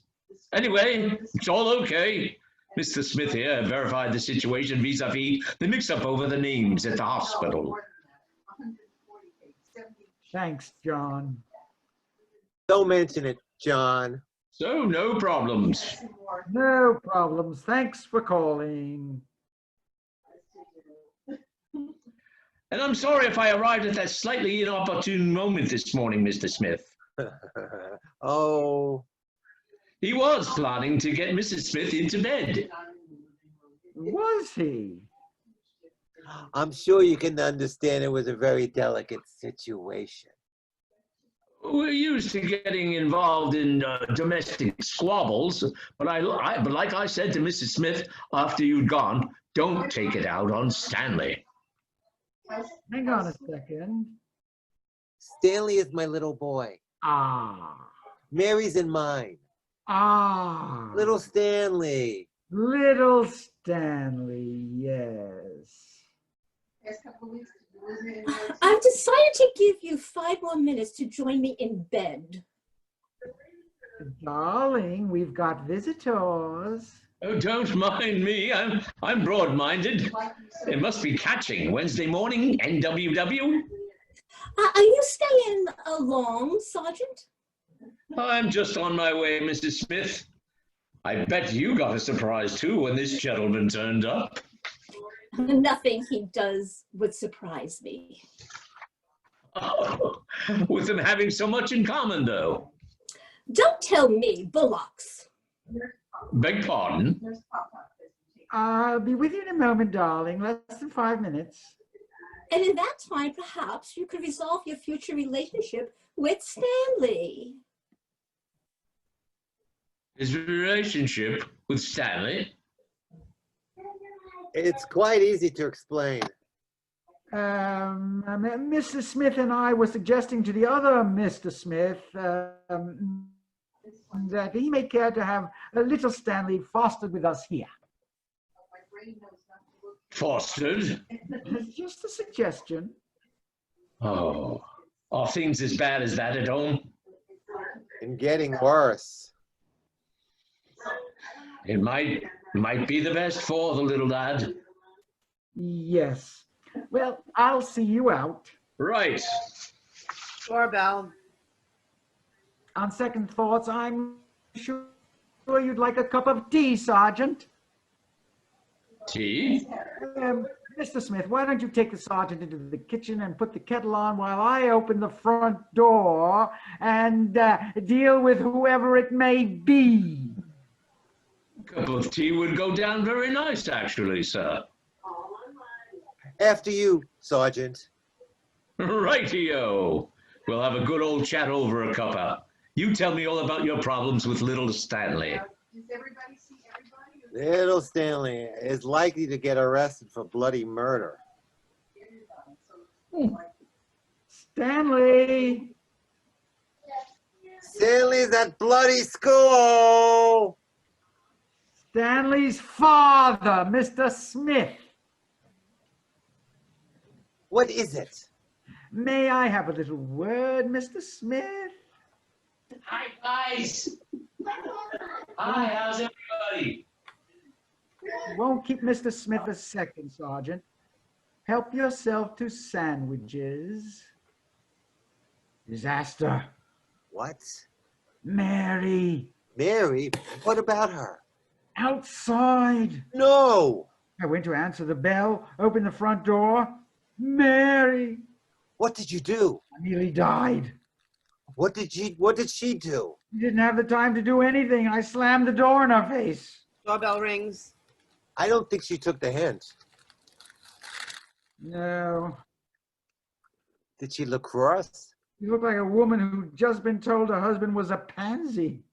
Yes. I can imagine that look. You go and deal with her, Stanley.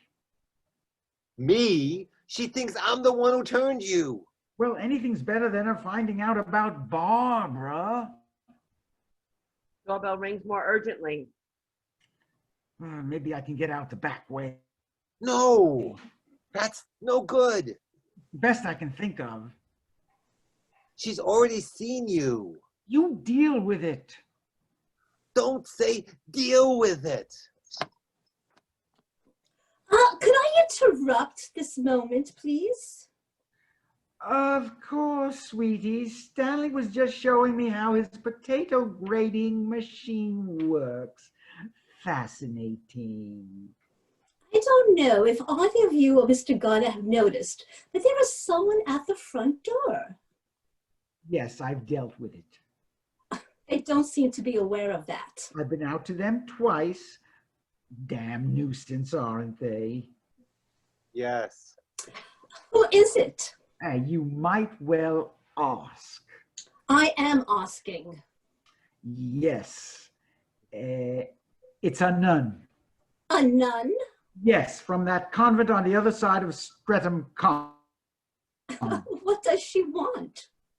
Collecting for charity. The doorbell rings again, persistently. I've got an idea. I've got a better one. I've got a better one. I'll do the tea. You do the nun. Maybe the nun would like to join you for a cup of tea. I'll sort her out. You haven't had much luck so far. I'll go. No, if she sees you, she'll hit the roof. I'll tell her 2 donations is all she's going to get. Then perhaps she'll be as firm as Mr. Gardner. Oh, yes. Because if you don't come to bed, my lad, right now, I'll go and stay in a hotel by myself. If you do, could you go out the back way?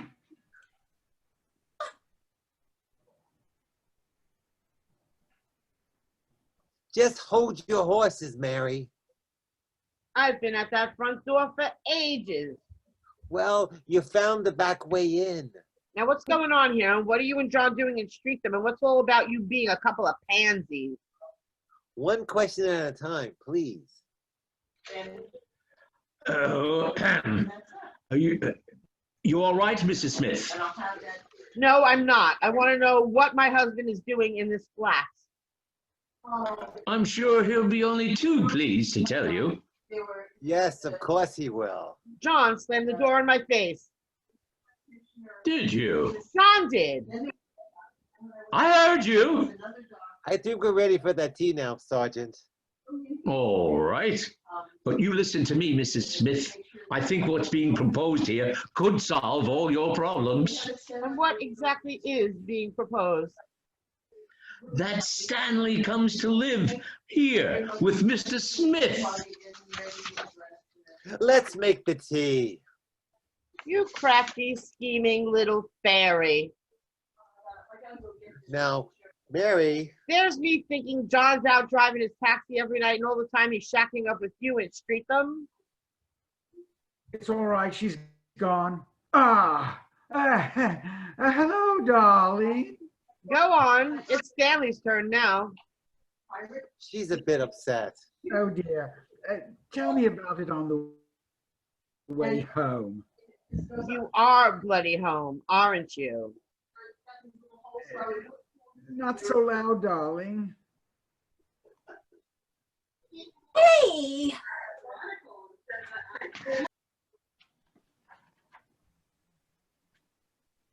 Who's that?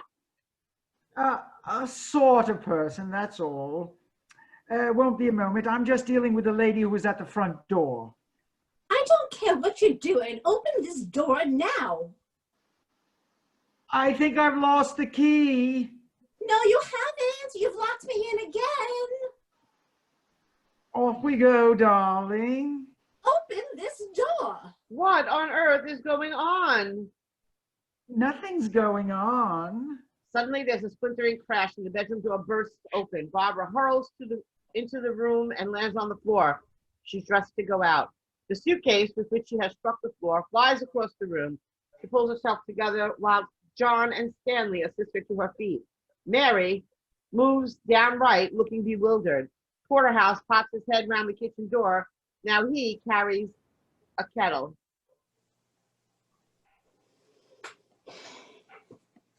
Anyone not take sugar? I'll let you put your own in. I shall probably ring you from a hotel, and you can now stay the night if you like. I hope you collect more than I have. Don't you normally have a habit? Oh, sorry. How do you do? What was all that about? That was Lofty. Lofty. Lofty, yes. He's a transvestite. A transvestite. A fellow who dresses up on woman's clothes. I know what a transvestite is. Good. That was a man? Yes, Lofty's really amazing when he dolls himself up. Is he going to walk down the street like that? Yes. It's incredible. Yes. Lofty's a friend of Stanley's. Lofty is not a friend of Stanley's. They've just had a bust up. Lofty is a friend of your husband's. John! Let's say we share him, Stanley. What? We don't share him. Well, let's not fight over him, Stanley. Poor Mary's had enough shocks for one day, haven't you, darling? I damn well have. You've never showed any of these kinky signs at home. I haven't had the time. I don't think I'm so surprised about you. Are you all deaf or what? Some other time. Well, what about my banging? What banging? Cyril and I have been banging away up there for ages, tapping away like Fred Astaire and Ginger Rogers. Never mind. But it must be seeping through, Ducky. Hello. You're new around here, aren't you? Yes. I'm from upstairs. How do you do? Nicely, thanks. That's a very pretty dress, if I may say so. Yes, it's mine. Come back later. Later may be too late, sunshine. There's 2 gallons of red paint slurping about up there. It'll be all right. Not the way Cyril's going at it, won't. Trying to soak it up with that silly little makeup sponge of his. I think our bathroom must be over yours.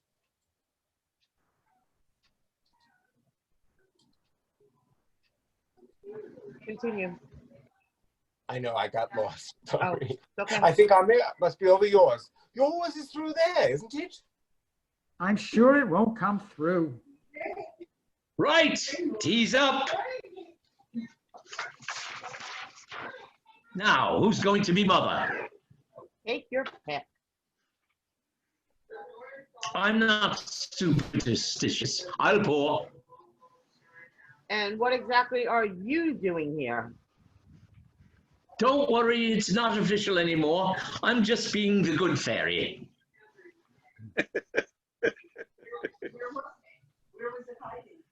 I'd rephrase that if I were you.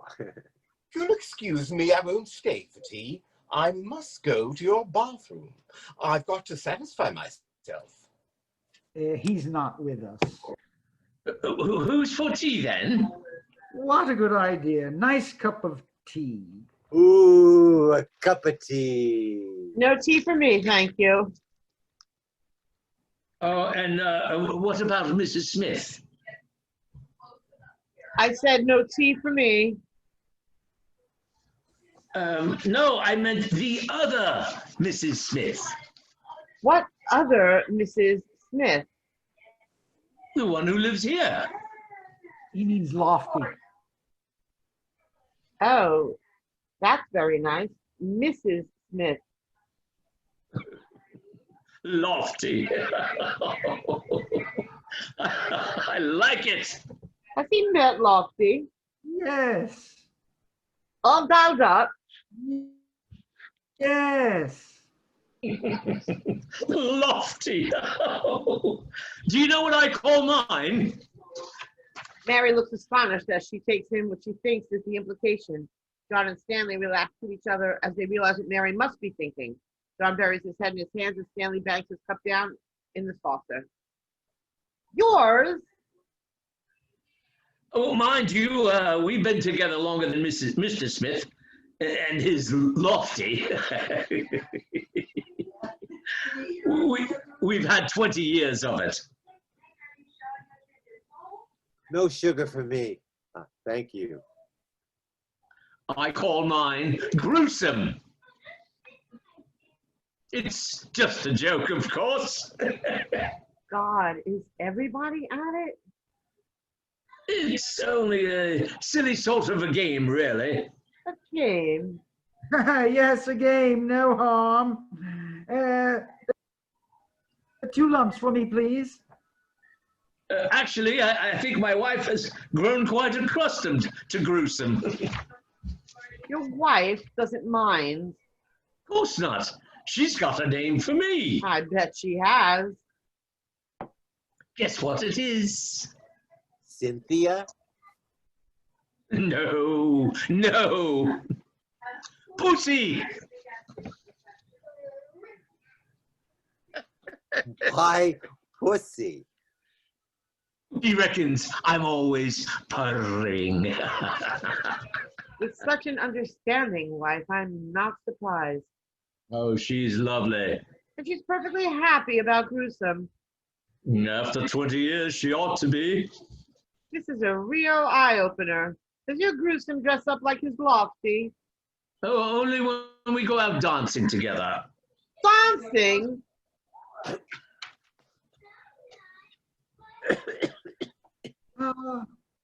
That was a very nice cup of tea.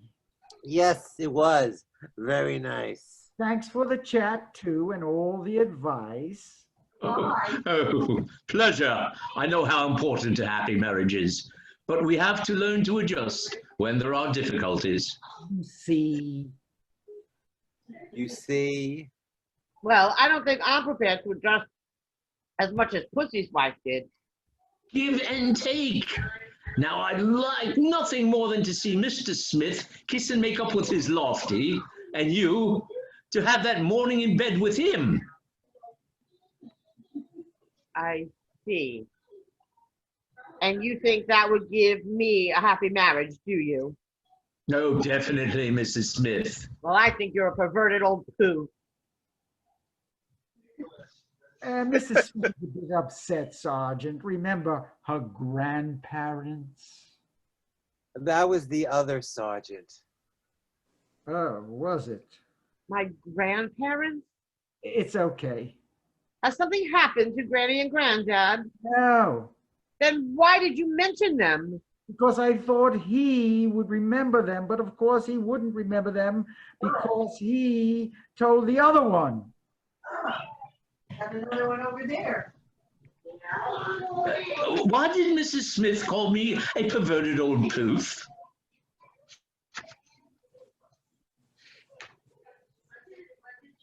Stan.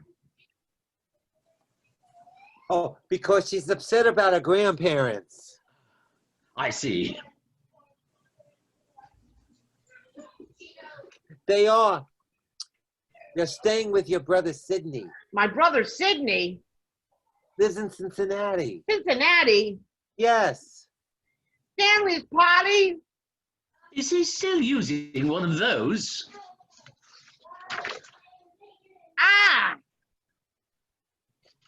Ah! Oh my God! You'd better deal with her, sir. Ah! Pull yourself together, Mrs. Smith. It seemed to be Stanley's party that set her off.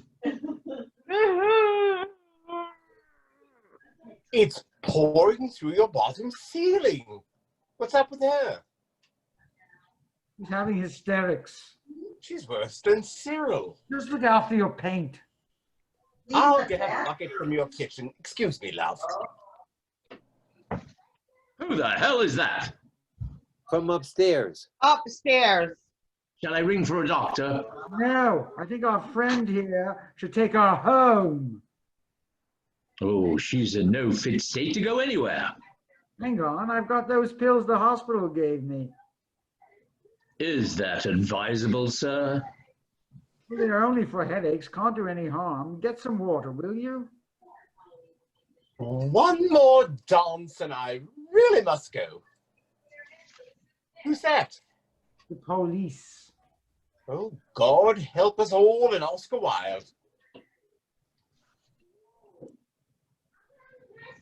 Water. Oh, 2 should be okay.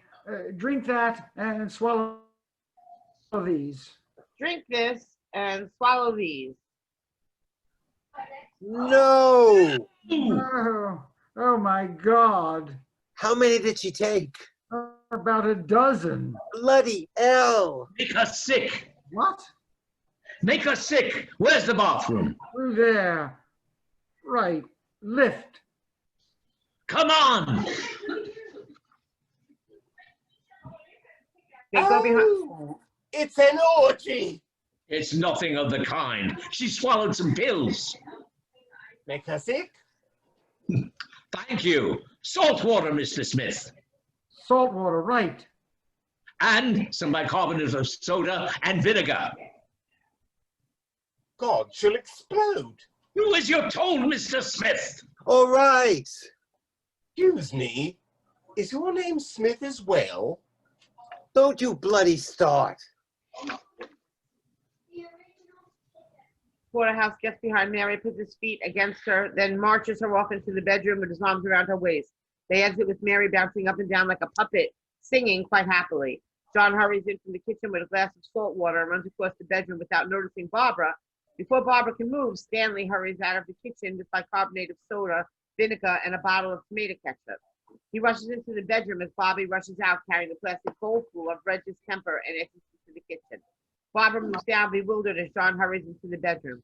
John hurries towards the kitchen and then he stops. He bangs the kitchen door shut and turns horrified. Lofty. Lofty! Barbara, you're supposed to be staying in a hotel. Well, it all seemed pretty silly, really, darling. No, very good idea. I'll join you there later. Hang on. What's going on here? Nothing. Nothing doing at all. Hi, Laurie. There seems to be something doing in the bedroom. Bedroom? That police sergeant just carried the nun through there. Ah, yes, I'd forgotten. She had a bit of a come-over. Oh, how awful. What brought that on? It wouldn't donate. She became hysterical and then felt sick. Oh, good God. Yes, a sort of religious relapse. And what was that farmer doing? Ah, well, lucky he was still here. He's a bit of a vet. And what about Mr. Franklin from upstairs? He looked like he's been given a blood transfusion. He's sorting out the paint that's coming through the ceiling. You go back to the hotel. A woman's work is never done. Where have you been? All hell's been let loose here. So I've been told. Oh, I'm absolutely abject about the paint, darling. Don't worry. You'll worry when you see your bathroom. It looks like Sweeney Todd's cellar in there. John, you'd better come and deal with her. Lofty, Lofty? you're supposed to be in a hotel. You thought it was silly. How's your nun? My what? How's Sister Mary? Oh, the hills are alive with the sound of Mary. She feeling better? Oh, I'm afraid she is. Yes. Did she explain why she wasn't wearing the usual sort of setup? Usual. Oh, yes. She's unorthodox, isn't she? Very. She's swearing like a trooper. Oh, Oh, Mr. Smith. how is she? she? Well, she's still feeling pretty rotten. Do you think she could rest up on your bed for a bit? Oh, most certainly. Oh, that wasn't a very good idea. Why not? Well, we don't want his Mrs. Smith getting violent with my Mrs. Smith, or my Mrs. Smith getting violent with his Mrs. Smith. Why should either one of them get violent? Don't you try any of your fun and games with me, Lofty. What on earth did I do? You took my dress off. Only so that I could get into bed. Why, I mean, talk about ambidextrous. It's all a bit of a misunderstanding. Would you like to put that in writing? I'll sort out her dress. Won't fit you, pussy. Just relax. Yes, you relax, sister. Don't you call me sister. She's probably still a novice, you see. In this company, I bloody well am. Oh, I've never heard such language. There we are. God, if the vice guard knew about you lot. I'm sure her behavior all stems from her relationship with Stanley. Stanley? It damn well does. Do you know Stanley? Yes, I do, but don't worry, you can keep him. No. You must think seriously before you have the little lad adopted. I'll drive you to the convent. What the hell do I want to go to a convent for? I think it could be the solution for all of us. I'm convinced that Stanley's at the bottom of everything. Too bloody true, pussy. Is this all because you wouldn't give her a donation? What he gives me is a damn sight more natural than what he gives. Sister Mary, please. Sister, is Mr. Smith your brother? Ah! Oh, Show her some affection or something. Hello? is this how she was behaving before? Yes. Oh, it's obviously disturbing her, this unorthodox business of hers. Well, I reckon that too. It's not natural to have these two agreeing to have no sex. Excuse me. Sergeant, really? That was very indelicate. Well, that's what her trouble is, not getting her rations. She doesn't want any rations. She's married to him. They're divorced now. Excuse me? Your wife used to be married to that fellow who lives up there? Yes. You mean, More layout. Surprisingly, isn't it? It's amazing. And is Stanley his son or yours? His. So you're Stanley's stepfather. Yes, on my mother's side. Well, that explains Stanley's psychological problems. I'll tell Mr. Smith you'd like to see him. Thanks. Sorry to interrupt your cleaning. Oh, still here, I see. It's become a way of life, really. And may I ask who you are, sir? May I ask who you are? He did ask you first. Who are Who you? are you? I'm a police officer. I'm a police officer. Let's start again. I'm Detective Sergeant Troughton, Wimbledon CID. Oh, I'm Detective Sergeant Porterhouse, Streatham CID. Oh. Are you here in an official capacity? Sort of semi. You? Sort of semi. You're from Streatham, you say? That's right. May I see your identification, please? Oh, certainly. Oh, I don't seem to have it on me. Like I said, this is only semi-official. I see. May I see your identification, please? Certainly.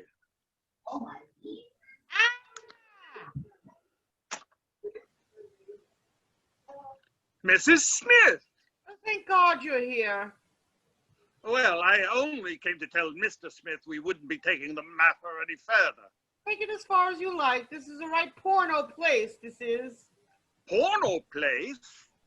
I know a little bit about Mrs. Smith's situation, Sergeant. The poor girl's got this obsession with sex. Hark, who's talking?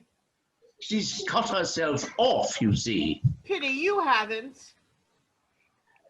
It's all very understandable. Is it? Well, I'd like you to remain silent until I've checked this out. Checked me out? Yes, ask him about his dance routine with Gruesome. For God's sake, there's all hell. Hello, Sergeant. Good morning again, Mr. Smith.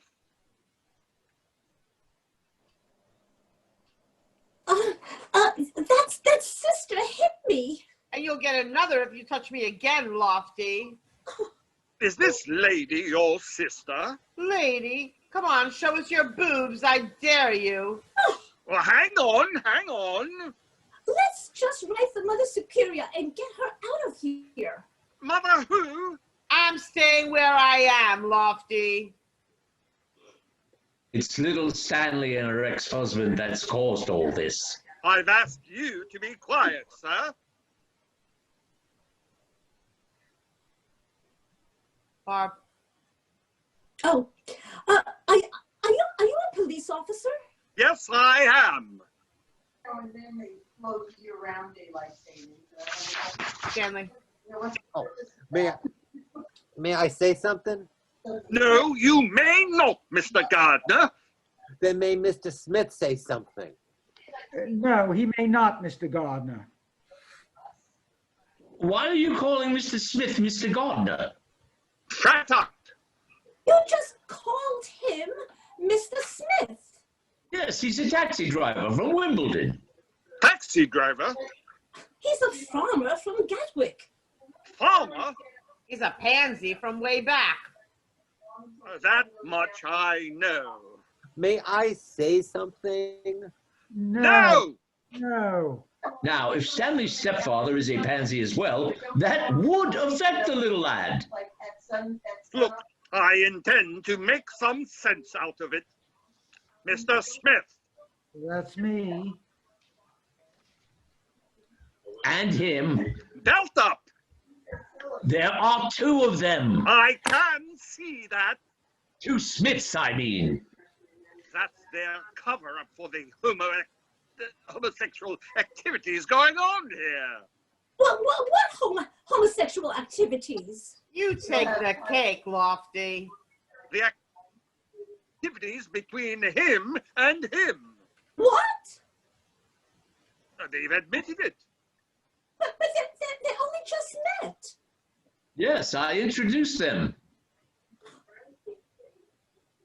No, I'm beginning to see where you fit in, pussy. Why don't you say something? Yes. Say something. I'm trying to think of something. I bet the pair of you have been meeting on that farm for ages. Go on, eat your heart out.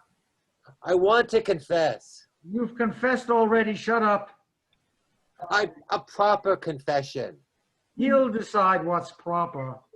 John, we've had it. Everybody knows that. What the devil's the matter with you? My lovely John. You're lovely, John. Don't tell me you've been giving the cleaning lady one as well. Cleaning lady? You mean the handyman? Yes, that'll teach you stealing John from me.